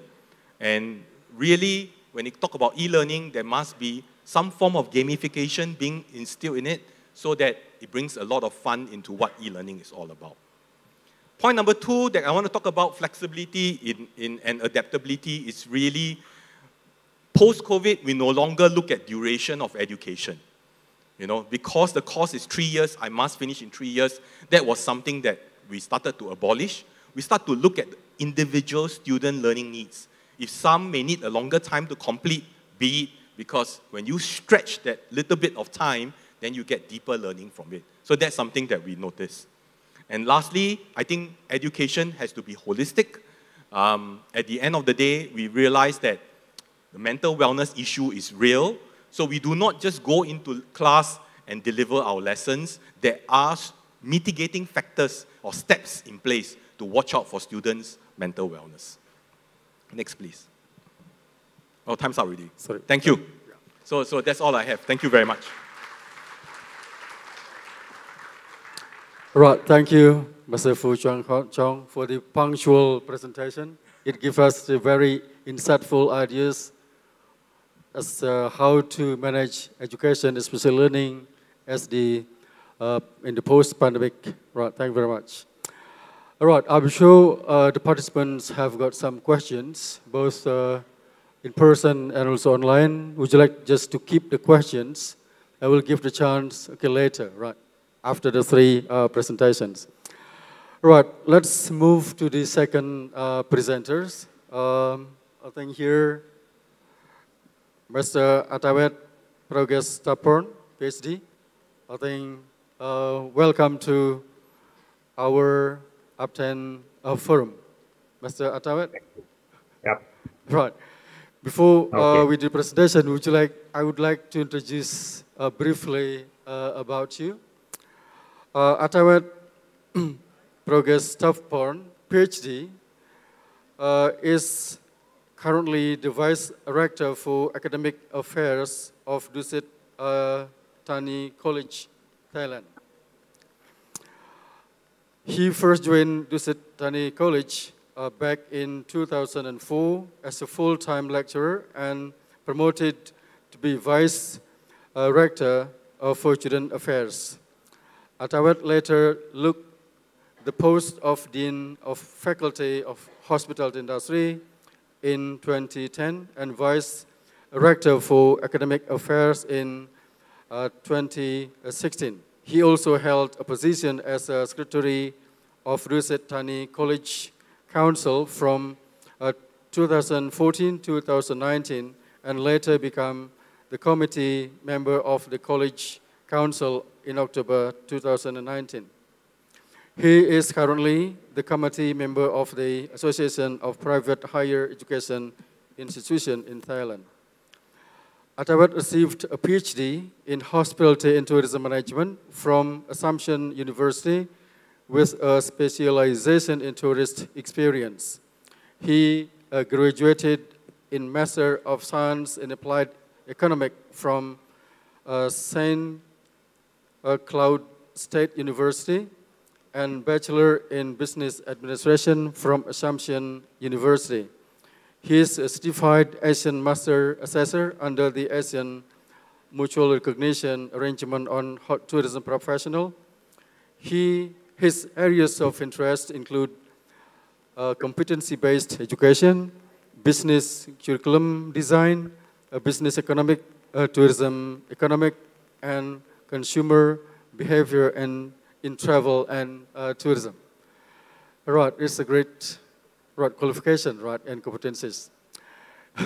Now it's time for you, Mr. Atawet, to present your ideas. The time is 15 minutes. The platform is yours. Please, big applause, please, for Mr. Atawet. Thank you very much, Kap. Sawadee Kap. Good afternoon. I didn't know that it's going to be this long. Sorry. I thought it's going to be a bit short. Allow me to share the presentations. And actually, in fact, I think it's what we experience in Thailand is pretty much the same, like from Singapore. As the college is also focusing on the competencies and also on the workplace for the students. So we try to discuss in a point that maybe not really discussed before. It's my privilege to be online with you all also. We share what Dusit Thani College has experienced during the pandemic and how we move forward to the pandemic also. So please allow me to spend some time to discuss on what happened and how we have done. Right.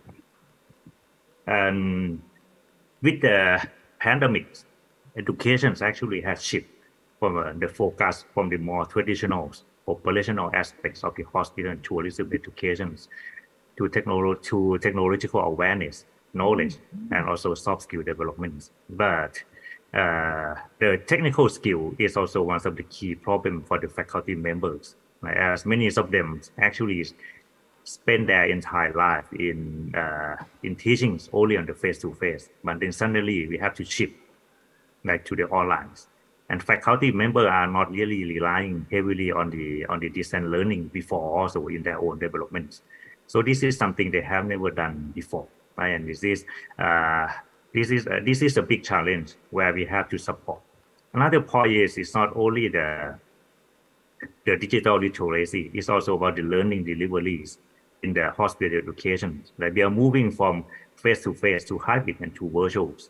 But in fact, in the hospitality and education, 100% virtual learning is not 100% effective, as practicals and work-based learning are still crucial for the success of the graduates. Like psychological stress, use of workloads is also something that the faculties need to deal with, like in the new forms of education. Like so, what we have done is we have a lot of trainings, we have teaching assistant, we invest a lot in the infra, like to support the faculty and make sure that they are competent and qualified enough to develop and deliver the education, like both psychological and physical training for the faculty members. On the other side, for the students, like it's also a financial burden is also one of the problem that we also face, like as some parents, like they partially lost their job, facing financial constraints and redundancy as a side of business disruptions. Like these also create mental health effects, like such as like anxiety, stress, which also put a lot of pressures on the family as well as the students. Right? And distance and online learnings seem not to be feasible and affordable for everyone. Likewise, the distance and online learning is really convenient, and we all know that for keeping everyone connected anytime and anywhere. But it's also a big burden for those who are not well prepared for the rapid change from face-to-face environment to isolated digital setting, which is, of course, not the types of the student in the hospital and tourism fields. And so what we have done is, although we are the private institution, right, so we still need to provide the financial aid. We done online counseling. We even have to do the online extracurricular activities to make sure that the students have something to do while they are at home, right? And make sure that they are still in the good conditions. Right? And to the administrations, adaptations, innovations in managing education during the pandemics are poised to have a significant impact, like in shaping the futures of education also. Like pandemic actually motivate us to have new technology to enhance teachings, learning, and overall education performance. Like it's also present a greater integrations of the technologies as a platform and environment to educate students. But not only the platform and integrations, like collaboration with other institutions, with the industries become more important as a tool to enhance the qualities of education. At the shifts of pedagogicals from management education, from convenience, from conventional setting to virtual modes of learning is very important. Implications of the curriculum designs, workforce arrangements, basic action for faculty members are provided to ensure that we still can maintain the same quality of education. But comparing to general programs, hospitality, culinary, and tourism suffer a lot. I would say that we suffer a double disadvantage as a social distancing requirement. Closures of the school during the pandemics and also the industries have made practicals and work integrated, which are really necessary for the hospitality education, are really difficult. And we have to invent a new ways of teaching. We have to put our program into a block, into a module, which is, of course, a new forms of education in order to make sure that students can run. Now, investing in technology, maintaining the school, salaries of faculty are also the burdens, and we have to try to keep all faculty members on board and also support and train them.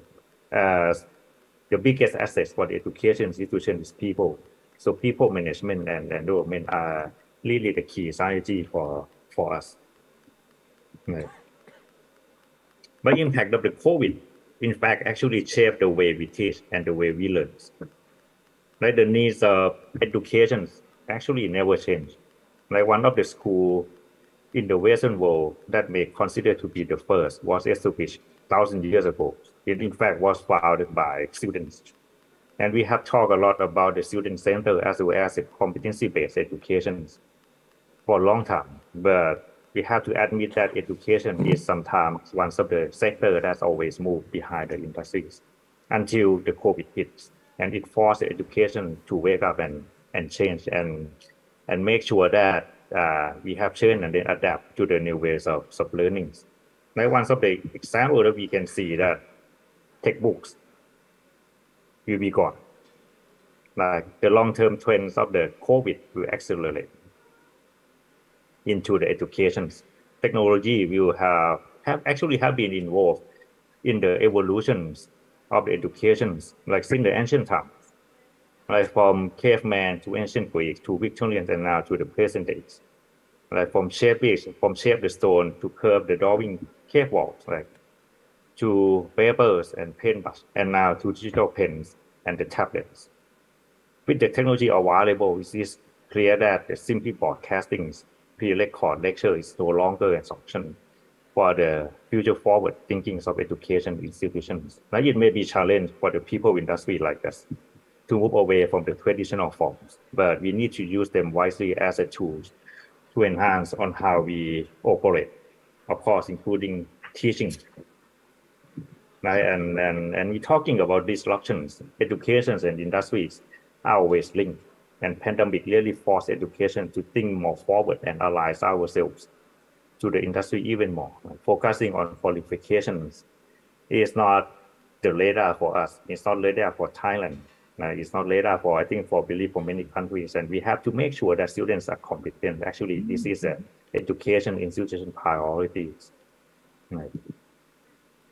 With the trends and the challenge in the post-pandemic, the Sultanic College has policies, and we have to adjust ourselves. Right? Technology disruptions, like talking about hybrid online learning from everywhere, learning analytics and big data will become more important. And also cybersecurity will be one of the important areas for the school to be aware also. Like in the past, the school sector is not really focusing much on the technology, but now we use technologies, which is also one of the key areas that the other like cyber attack may also be implemented to the school also. Birth rate, like declining birth rate in the aging world, like shortage of students and labor will be the key issue in many countries, including Thailand also, like skill-based learnings, where the teaching skill is remain relevant only to the something that are relevant to the student, like something irrelevant will be gone also, like remote teachings and workings, like shifting of the Gen Z. I think the previous speaker talking about the attention span. Just to add a bit more information that right now actually it's not even a minute. It's going down to like less than 6 seconds already. It used to be 20 seconds before COVID, but now it's just around 46 seconds for the Gen Z generations. Inflation, economics, uncertainty is also one of the key areas where the purchasing powers of the parents and the learner are still under pressure. Operating and capital expense for the education providers are also increased. How we can maintain the faculty, the qualified faculty.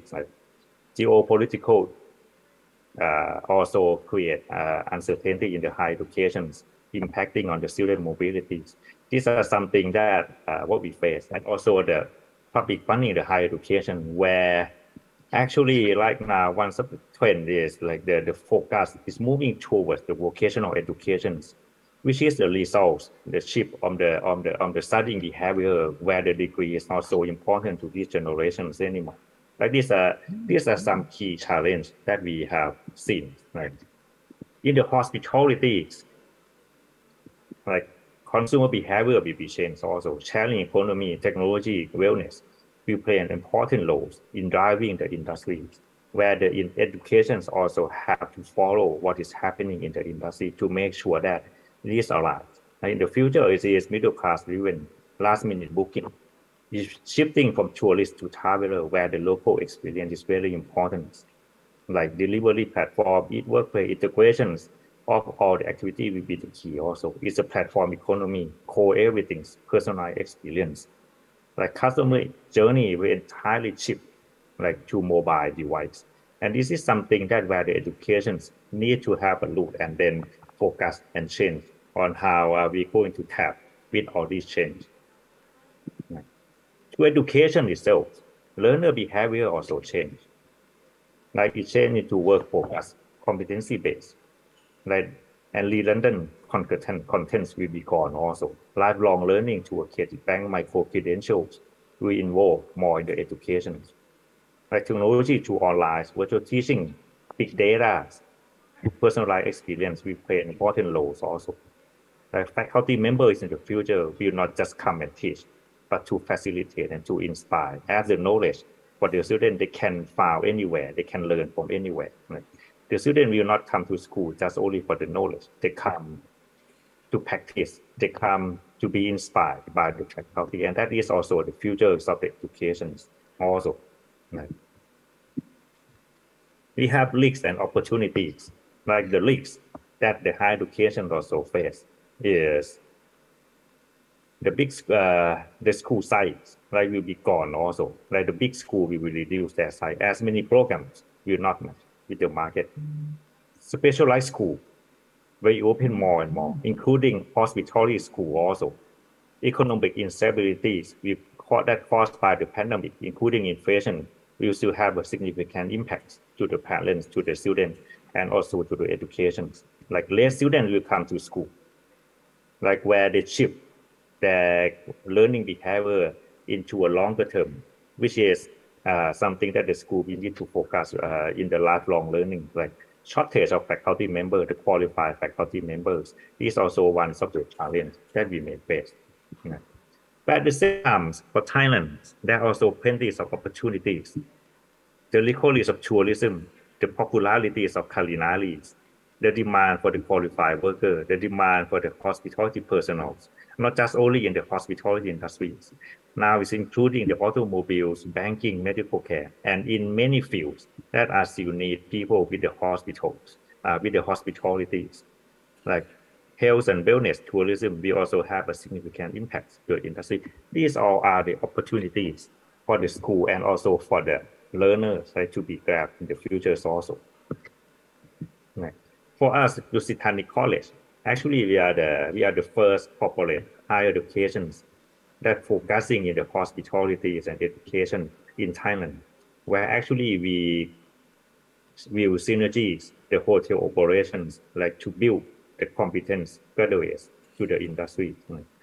Over 300 properties of the Dusit worldwide is where the student can learn, like can do the internship and can also study. Like we also have over 100 of executives, over thousands of employees that become our professors. It is also the seamless education, a seamless connections between the industries and the educations. I'm sorry. What we have done. I'm sorry to interrupt. Your time is still 1 minute left. Okay, sure. Thank you. Right. The philosophy is on the competency base. Like we focus on the human touch.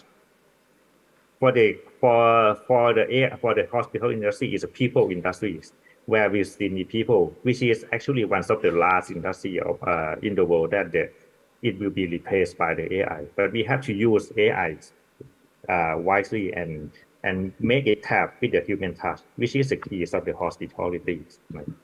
For us, it's a tribute.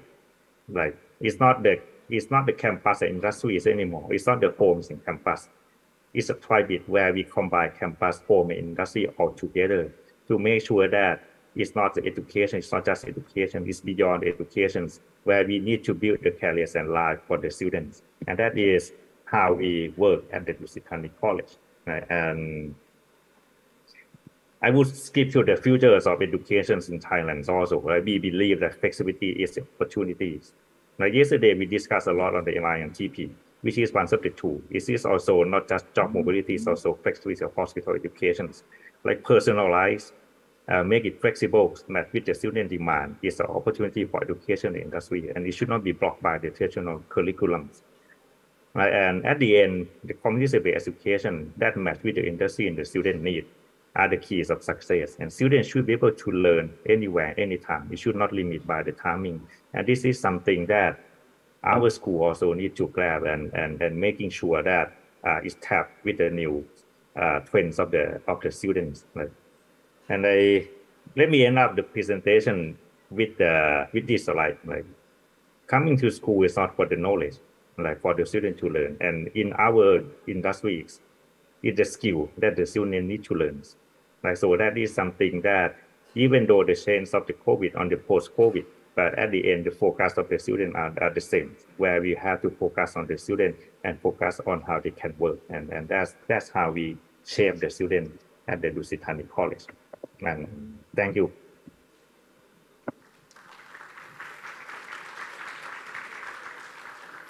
Right, thank you, Dr. Atawet, for your interesting presentation. We just move on to the next presenter before we have the discussion. Okay, once again, I do hope the participant would like everyone make at least one question. Yeah, later when we have a question and answer session, I hope everyone and some of you in this room will, okay, would you please ask questions, both online and in-person participant. All right, we proceed to the next presenter. He is Professor Yes Tusiadia. Hello, Professor Yes. How are you? Hello, I'm fine. How are you? Hello, right. I'm glad to see you, and hopefully next year we will see you in person. All right, before we start the presentation, I'd just like to introduce briefly Professor Yes Tusiadia is Professor of Intelligent System in Service, Head of School of Hospitality and Tourism Management, and Fellow of Surrey Institute for People-Centered Artificial Intelligence at University of Surrey, United Kingdom. In 2014 until 2017, Professor Tusiadia served as a vice president, and later in 2018 up to 2020 as the president of the International Federation for Information Technologies and Travel and Tourism, and is a founding member of the Alliance for Innovators and Researchers in Tourism and Hospitality.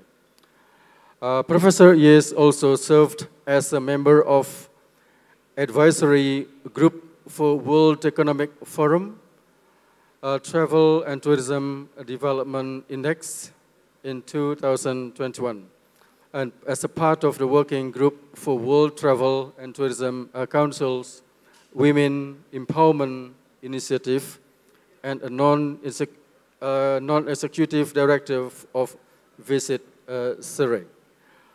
I think that's a brief introduction of Prof. Yes, and time is yours. Would you please present your presentation in 15 minutes at the most? Thank you. Perfect. Thank you. Thank you very much for the introduction. I will share my screen, so hopefully it will work out well. There we go. All right. So thank you again for inviting me for this event, and I apologize that I cannot really join for the full event, and I'm sure there has been lots of really good discussions around the topic of education and training in hospitality. And to be the last presenter, I'm also very grateful for everybody to still be here, and hopefully I will add a few things to what has been discussed before. And the previous presenters have shared a lot about how we redefine learning experience in post-pandemic. And I think some of the points made are actually relevant also to what's happening here in the UK, and especially at the University of Surrey. So hopefully I'm not going to repeat some of the points made earlier, but what I'm going to do now is focusing on sharing the experience at University of Surrey, and hopefully there will be some nuggets of information there or insights that would be helpful for others as well. So just to start, we are very, very excited because we've signed an MOU with the Ministry of Tourism and Creative Economy Indonesia just before, and so hopefully we will strengthen our partnership, and especially also with all the Poltekpar in Indonesia in the future. Right, so next on to the learning experience in the pandemic context. So again, I mentioned earlier, there's a lot of similarities, I guess, everywhere in terms of experiences of learners, of educators, of researchers around the world, with the halt to, traditional learning experience, but also for us in the hospitality and tourism industry, it is really the disruption to the industry that then have a cascading effect to tourism and hospitality education. And I have to highlight here, I'm sharing this experience from the perspective of a research university, where we try to sort of combine educational experiences and converge education and research, and where students are taught by academics who are mostly doing research in our fields, and that we offer educations that are both sort of research-led, but also practice-based at the same time. So there are a few things that I would like to highlight here in terms of what sort of lessons we've learned during and after the pandemic. First thing really is the idea of the future of work. And I think pandemic actually gave us really, really good wake-up call, so to speak, of the reality of what work in terms of workforce, tasks, work and workplaces could actually change and can be transformed and adapted to different situations. So we started seeing lots of hybrid working from home, and also I think the idea of automation. Automation was started to be implemented in an accelerated pace during the pandemic because of the necessity of it. So earlier in the discussion, it was mentioned about, social distancing and everything. And I'm personally, I do research in automation and AI and intelligent systems. So I also see this acceleration of adoption of different kinds of technologies in the industry. And that changes the ways that then tasks are allocated, designed, and jobs are being designed as well as the recruitment and the requirements for skills from employees of the future. And that goes to the second point, which is the skills gap. And that includes also the digital skills gap in the hospitality industry. Now, during the pandemic, I think one of the trends that we're seeing, especially in the UK, is many employees are turning their backs to the industry, unfortunately, because they didn't see the prospect of the industry, after the pandemic. So we have lots of workers, so to speak, from the hospitality industry leaving the industry, which actually left a huge hole, I guess, that we need to fill. But then the questions, because of the changes in the work and tasks and workplaces and so on, the changes become what kind of skills are necessary for the future of work in the industry. And so then that is a huge question for us as academic or education providers.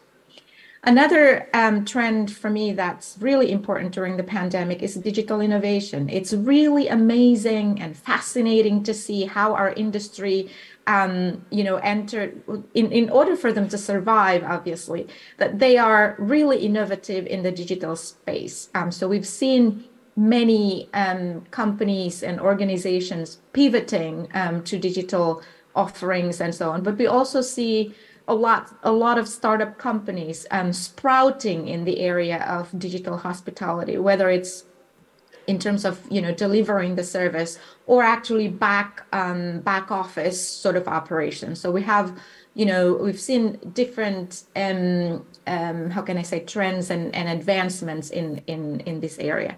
And then what's important and to me this relates to the industry, but also it relates to who we are as part of the industry, including in education perspective. It's really about resilience. And earlier, I think there's also a discussion about, mental health and stress and the uncertainty and risk that are unforeseen, and the ways that we experience all this during the pandemic has I think bring to the fore the importance of being resilient as an individual, as a part of society, and also as a player, an active player in the industry. So I'm going to share what we did during the pandemic. We've learned a lot of experiences with students and challenges facing students and challenges facing the faculty members. In terms of being active teachers, instructors, but also active researchers. And also the fact that we had to learn new ways of communicating, new ways of connecting, and new ways of collaborating and working together interdependently during the pandemic, because the traditional ways of us to connect with each other was disrupted. And so to me, that's really, really key in terms of how we can build stronger connection between our students and staff and faculty members, and also our partners, whether it's industry partners and also other institutions and the community that we serve as a university. So we got together and came up with, 3 different pillars and sort of thinking about our identity and what are the things that we would like to do for us to how can I say, come out of the pandemic stronger than ever. And that is the idea of global leadership. And so it's not also, so the key message for us as a school is not just that the school is globally leading, but it's focusing really on people. And so we come up with the idea that we are home to global leaders, and that is putting the emphasis to the people, that they need to be global leaders, whether as a faculty member and also as students. So for students, our mission really is to cultivate future leaders, and they are going to be the ones sort of making positive change in whatever it is that they are going to do after they graduate. And then I'll probably go to this one. So this is the first pillar for us in terms of cultivating future leaders. So what I would like to emphasize here is the idea of providing transformational learning experience, and I highlighted the word transformational here. It's personally, I'm a firm believer of transformational power of education. I'm, the first generation graduate and came from Indonesia, and I've experienced firsthand how education can be transformational. So for us, I think what we would like to offer in terms of education is offering that transformational learning experience for our student, but also providing that in a safe, supportive, and inclusive community. And that is basically touching the minds and the hearts of our students and allowing them to thrive. And I think one of the key things here is really about being supportive of offering this sort of very supportive and inclusive community. So throughout, so after the pandemic, what we did was we review all the curriculum. So we did a curriculum design review for all our subjects and our program. We also introduced new programs, and I'm just going to explain about the 5 pillars of SARI education, and this is ranked, not ranked. It's listed based on in alphabetical order instead of importance. And so these are the things that we would like to embed in all programs within SARI education. And some of them will be translated into module specific, some of them not really module specific, and some of them will be weaved into perhaps non-credit modules, for example, in the program. But all programs will have these elements built in the curriculum. So the first one is digital capabilities, and I think previous presenters talked about that a lot. So what we do is in all SARI programs, we embed areas around data analytics, big data, artificial intelligence, and so on. And also we've invested in different platforms where students can use not just to enhance their interaction with learning materials, but also to do something with them. So for example, we integrate Tableau, data analytics and data visualization dashboard into the curriculum, and also a platform for collaborative design into the program. The second one is employability, and I think this is also very important to make sure that our graduates would actually be ready for the future of work and they are employable. And I think the key here is the relationship that we have with the industry, and making sure that industry is actually integrated in the process of designing and delivering, and also assessing the outcome of our learning or the students' learning. Next is the global and cultural capabilities, and I think that's really important in many hospitality and tourism subjects, and that's the core of what we actually offer. And then it's resourcefulness and resilience. And I mentioned earlier, I think during the pandemic, we learned a lot about the importance of this. And so really it's instilling in our students, there's a talk about self-driven sort of learning earlier.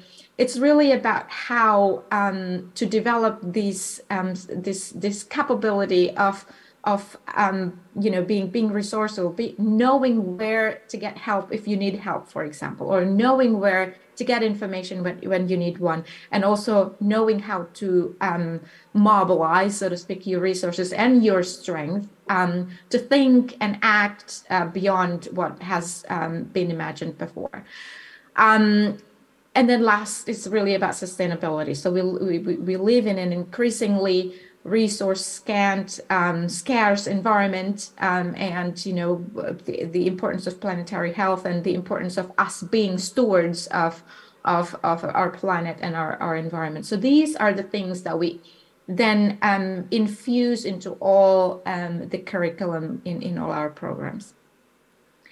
So as a result, so as I mentioned, so these are a few things that we did.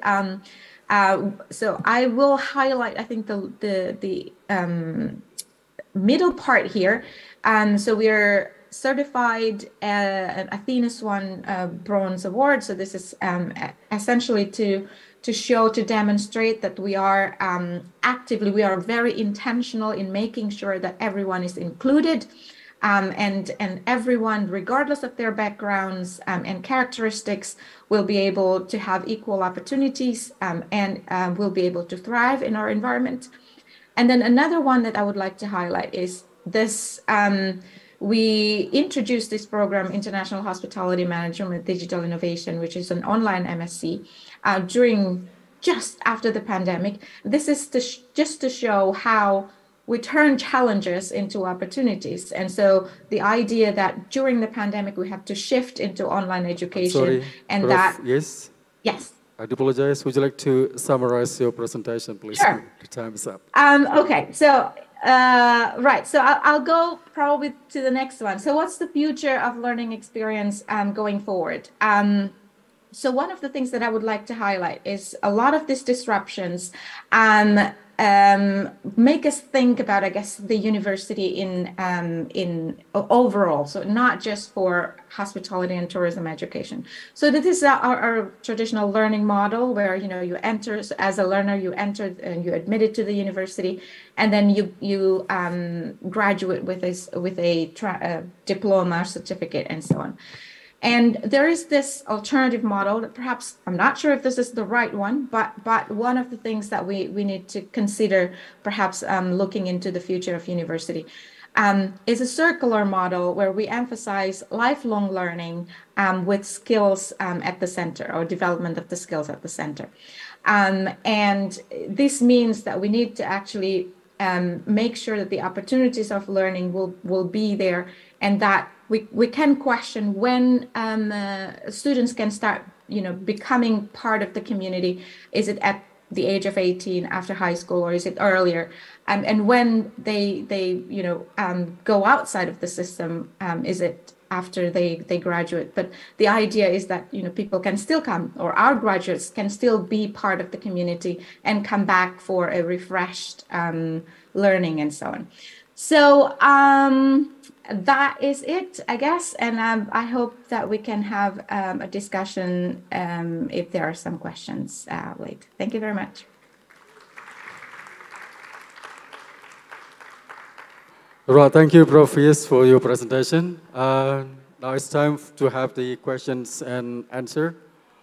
I'd like to invite 2 questions from the online participants and 3 questions from the in-person participants. Is there anyone from online participant who asks questions?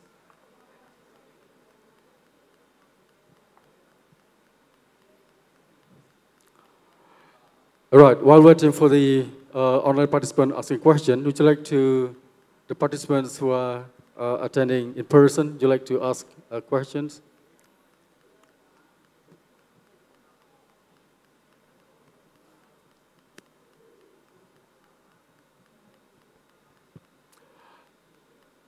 All right, this is a question from Mustafa from Indonesia.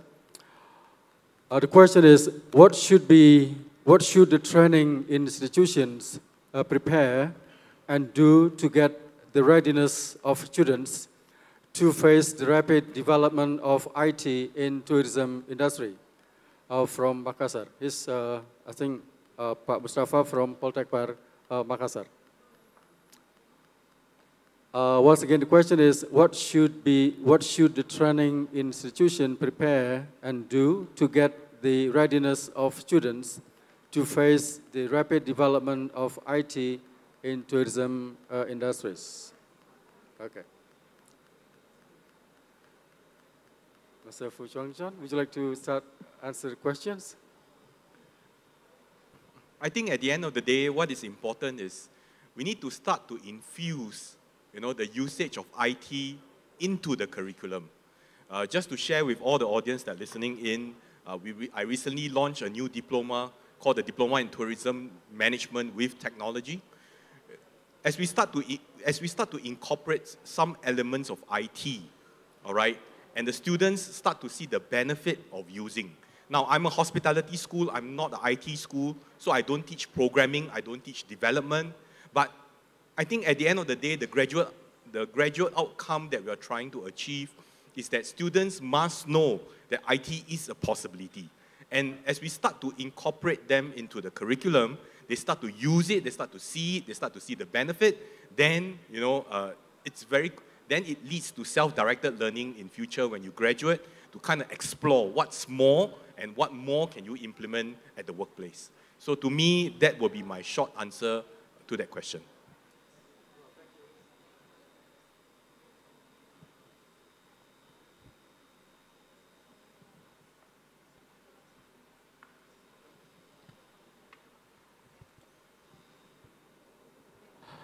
Thank you, Mr. Fu Chuang-Chan, for the answer, brief answer. It's very clear.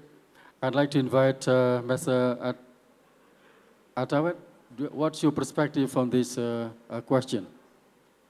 Yeah, actually, to the student, I don't see the problem. In this, their generation is IT is a IT native already. Now the thing is, the problem with the faculties, like just like the speaker said, we have to incorporate into the curriculum. And IT, just like sustainability, it should not be a class. It should be integrations to the whole curriculum. I think that's the way to make sure that the students are have a direct related to IT in all the course, not just one in particular course. And I think that's to me. Right, thank you. Okay, would you, Prof? Yes? Would you like to have to get some ideas on this question, please? Yes, sure. So I think just to emphasize what the others have stated, yes, it is. So to me, I think there needs to be scaffolding. So obviously, we try to infuse digital capabilities everywhere in the curriculum, but there's also a scaffolding of capabilities. And so, for example, in data analytics, right? So we try to introduce, for example, descriptive analytics in the first year and then move on to predictive and prescriptive analytics in the second year and third year. And it's the same thing with using different platforms. And so, and to me, the key really is, we are not a technical school. Yes, I agree with that. And to be honest, it is about moving beyond being a user of an app. I think it's very, very important that we highlight students need to be comfortable thinking of technologies as tools for them in whatever it is that they are going to do in the future, as tools for them to be able to innovate. And so it is not just, okay, there's a new app and I'm going to start using it, but thinking beyond that, thinking beyond being a user and being from the consumer side of things, but thinking about being comfortable with using it for innovation, for example, and for getting insights in decision-making process. And I think that's what we need to sort of facilitate in the curriculum. Right, thank you very much. A big applause, please, for the presenters who give insight to this one. All right, I'd like to invite one question first from the floor. Would you like the participant who are joining in person, would you like to ask questions? Any question from the participant?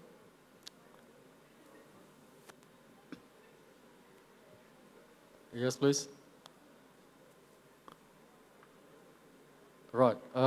While waiting for the question from the participants, especially the students, I'd like to give a chance. There's another question from the online participant. This is the question is in Indonesian. Okay, right. Thank you. Right. Yeah, I'd like to invite a question from the in-person participant, please. Okay, one question from my right, left-hand side hand, please, someone.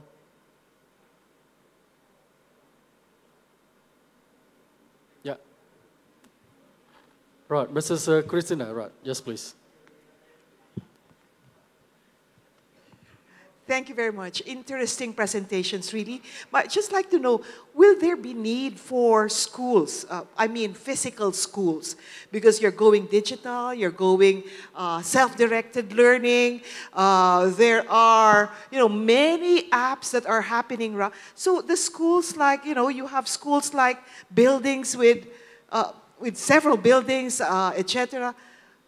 Where is that role? Is that something that will diminish, or is that something that will still find purpose in the future? Yeah, thank you. Thank you, Mrs. Krishna, for the question. It's addressed to all the presenters, all the speakers, right? Okay, maybe I start first. Yeah. The physical space is still needed. I think we go online, we do a hybrid mode. That's to supplement their learning style and method. I think at the end of the day, learning is still about it's a social thing that, we can never learn alone in silo. Even though I talk about self-directed learning, that's one tool that the students need to build. But at the end of the day, soft skills can only be developed when you are on the campus. The ability to work in a team, the ability to communicate, the ability to read body language. I think these are skill sets that you can't just do self-directed learning. And there's still a huge amount of weightage given to soft skills being learned. So while some technical skills can learn online, I still feel that the physical compound is needed because that social interaction is still much needed, that peer support is still much needed when it comes to learning. So my point of view is, yes, the infrastructure, the campus is still needed, but I think moving forward, there can be new ways of learning. That would be my answer. Thank you. Thank you, Master Fun Chuan Chuan. Right. Would you like Master Awatet to give your ideas on the question, please? I don't think school will not be gone, and actually it's a compliment. Actually, having a online is also allow the physical school, to have more advantage in utilizing the facility that the school have, right? By having more specific class, specialized class, and they don't need to focus on something that can move to the online. Then they can also utilize the space that they have into something else also. So it will not be gone, but it's rather complement to each other. Online is not going to be a substitute, and especially our field is a people field. Then we need to interact with people, and that's where the school is only place that the student can engage with the faculty, with the friends, with the teams, and that should be that would be the world it is. And then say hi to Kun Tina also. Long time no see. Right, thank you very much, Dr. Atawet, right, for the ideas. Okay, next move on to Professor Yes. What is your comment on this question? Yeah, a very short one. I think so university experience is much more than just gaining skills and getting jobs afterwards. There's a lot of experience that there's a lot of learning outside of modules and subjects and courses that you will learn by being in a university together with others. It's broadening horizon, and you interact with people with different perspectives, different backgrounds, and these are the things that you cannot really learn online with just this type of interaction. And so I think no, schools will not go away in the future. It is going to be, the space will be there, perhaps for different functions, more of a maker space, more of a sort of like the hands-on collaborative space instead of just lectures.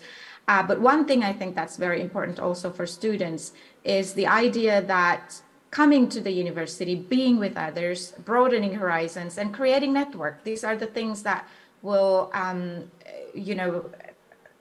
how can I say? These are the resources that you cannot really get from on just purely online education.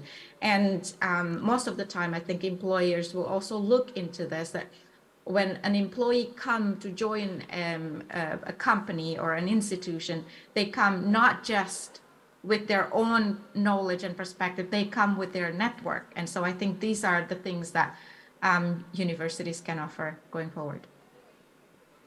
Thank you, Prof. Yes, right.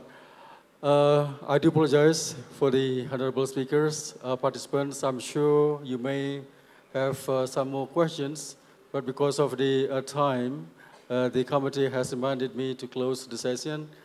And as we can see from the presentation and the discussion, we all agree we have learned some points from this presentation.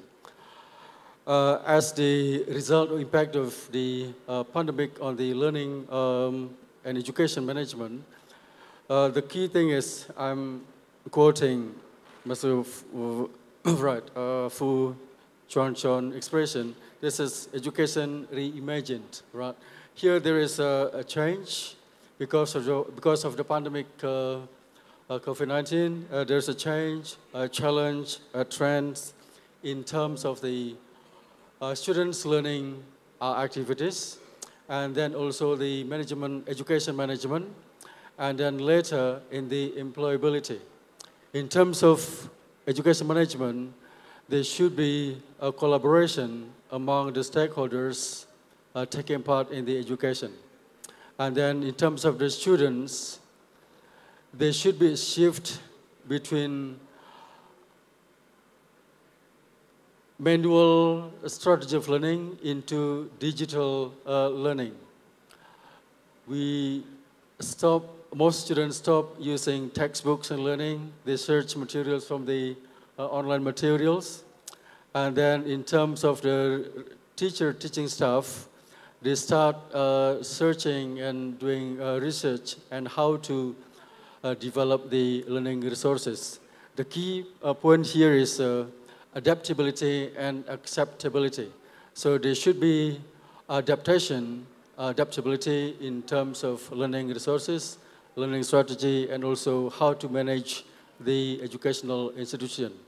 At the end of this process is the employability, how to still develop a skillful outcome, skillful alumni in order that they still can compete in the global industry so that they can get the job and through the collaboration with the industry. Although industry face disruption, and the main point is that to develop the employability of the students, there should be a collaboration between the institution and with the industry.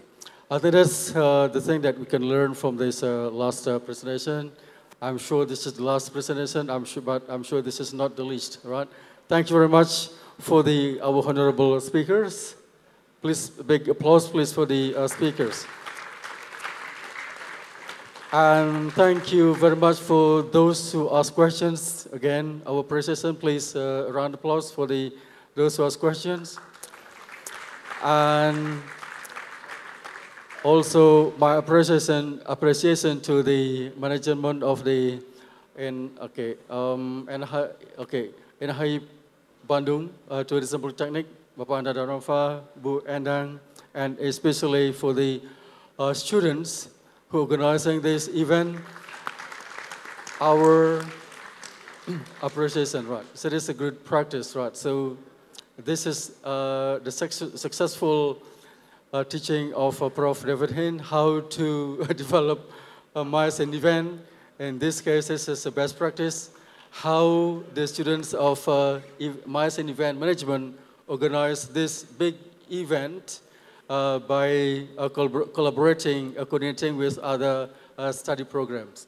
So hopefully, other polytechnic will do this kind of benchmarking. Once again, best wishes for the Bali NHI Bandung Tourism Polytechnic, and good luck for the MICE and event study programs, and big round of applause for us. Come on. Thank you very much. Thank you very much to the moderator, Dr. Iketut Surata, as well as the speakers for delivering an insightful discussion. Before we close the session, we would like to invite Mr. Ander Danova as the Director of NHI Bandung Tourism Polytechnic to give appreciation to our speakers and moderator from the 5th panel discussion.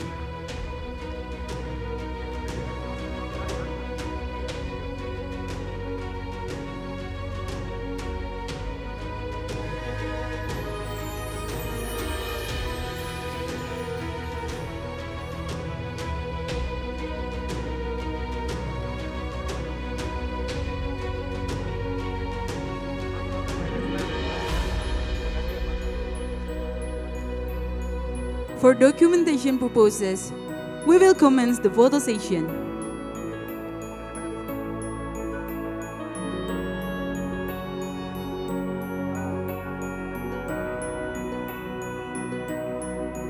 All right, we will lead the documentation in 3, 2, and 1. Once again in 3, 2, 1. Thank you to the moderator and speakers, as well as Mr. Ander Danova for doing the honors of giving the appreciation.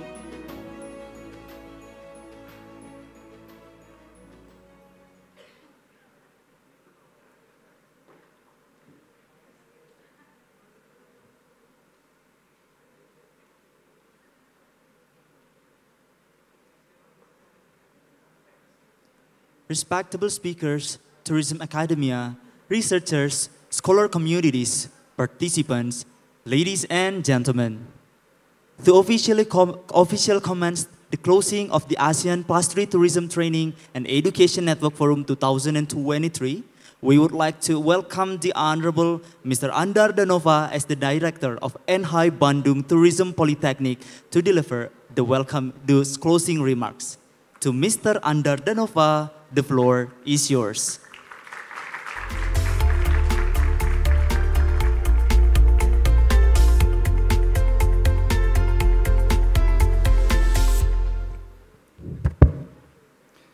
Assalamualaikum warahmatullahi wabarakatuh.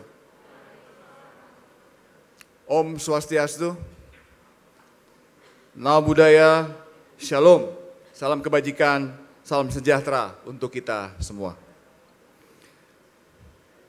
Her Excellency Ibu Fauziah, Head of Secretariat of the National Professional Certification Agency, Ministry of Manpower. The one and only, the Honorable Bapak Anang Susono, the founding father as well as initiator of the ASEAN +3 Tourism Training and Education Network Forum 2023. Give applause for Pak Anang. Thank you, Pak Anang. And one person haven't mentioned yet yesterday was made the yesterday event succeed. ASEAN +3 Tourism Training and Education Network Forum 2023 yesterday. Give applause to Pak Putu. Pak Putu, he was Vice President of NTPB. Professor Dr. Alexandra G. Kenyon, Professor Doctor at University Vitesse, Bosnia. Professor Dr. Syed Mustafa, Professor Doctor at Taylor University, Malaysia. Ibu Hera Oktadiana, PhD, Adjunct Associate Professor, James Cook University, Australia. Professor Diana Mutiralemi, Secretary General to Association of Indonesian Tourism Higher Education, or Hildikti Pari. Dr. H.I. Galih Kusuma, MMCSE, Professor of ChatGPT. Program Head of Master in Tourism Program at University Pendidikan Indonesia. Dr. Rupam Konar, Program Director at Taylor University, Malaysia. Professor David Hein, President of the Asia Pacific Institute of Event Management. Ms. Christina Aquino, past Chairperson of the Tourism Industry Board Foundation. Professor Keichon, Dean of the Hotel of Tourism Management School, the Hong Kong Polytechnic University. Jing Sheng Jason Xu, lecturer in the Belt and Road International School, Guilin Tourism University in China. Bapak Imade Purwadana Atmajaya, lecturer at Bali Tourism Polytechnic. Mr. Fu Chon Chiao, Director of Republic Polytechnic Singapore School of Hospitality. Dr. Atawet Pro Gestapon, Vice Rector for Academy and Faculty Affairs, Dusit Tani College. Professor Iis Tusyadia, Professor of Intelligent System in Service, Head of School of Hospitality and Tourism Management. All the directors of Tourism Polytechnic under the Ministry of Tourism and Creative Economy, the Board of Management Bandung NHI Tourism Polytechnic, and the honorable ladies and gentlemen. Good afternoon. As I mentioned in my opening remarks, we are currently working towards the vision for the ASEAN Tourism Forum 2025 to be a quality tourism destination. One strategy of action that will be carried out to achieve this vision in raise the capacity and capability of human capital. The ASEAN +3 Tourism Training and Education Network Forum 2023 was held today for us as a tourism stakeholders to share and exchange our ideas, views, aspiration, and concern for the better refinement of tourism training and education. I believe that today, all of us have obtained such a fruitful discussion. In this APTTTEN Forum 2023, we have learned a lot from the very interactive and productive 5-panel discussion session delivered by the amazing invited speakers who have shared their ideas, views, and insight according to the related topics. Through all of the significant and interesting materials today, we can deepen our knowledge about the global challenges and trends in education, as well as the various learning experience from all the experts. Ladies and gentlemen, human capital is not always emphasized when assessing competitiveness in tourism industry, but human capital is a key factor. The greater the quality of human capital, the more successful the organization or companies do to its competitive advantage. I'm greatly confident that today's worthwhile discussion will be immensely beneficial for the capacity and capability raising of the tourism human capital, especially to the future refined and update tourism training and education. Finally, I would like to thank to all the committee members for organizing this forum. Give applause to all students to support 3 events from Monday until Wednesday tomorrow, and ensuring that is proceeded smoothly. I would also like to apologize for any inconvenience that you might experience during this event. So I thank you once again for your participation and wish you all a safe journey home. So see you again in the next APTTTEN Forum. Wassalamualaikum warahmatullahi wabarakatuh. Om Santi, Santi, Santi Om. Hatur nuhun, thank you very much. Thank you, Mr. Andar Danova, for the closing remark.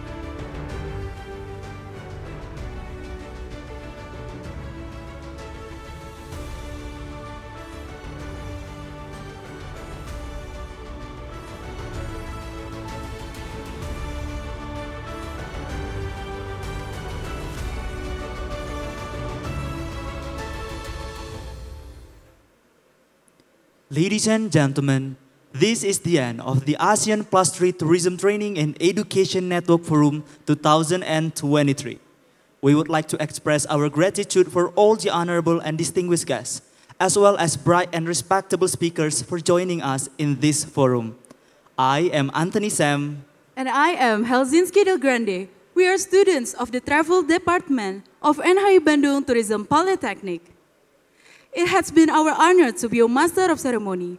Thank you for your attention and good afternoon.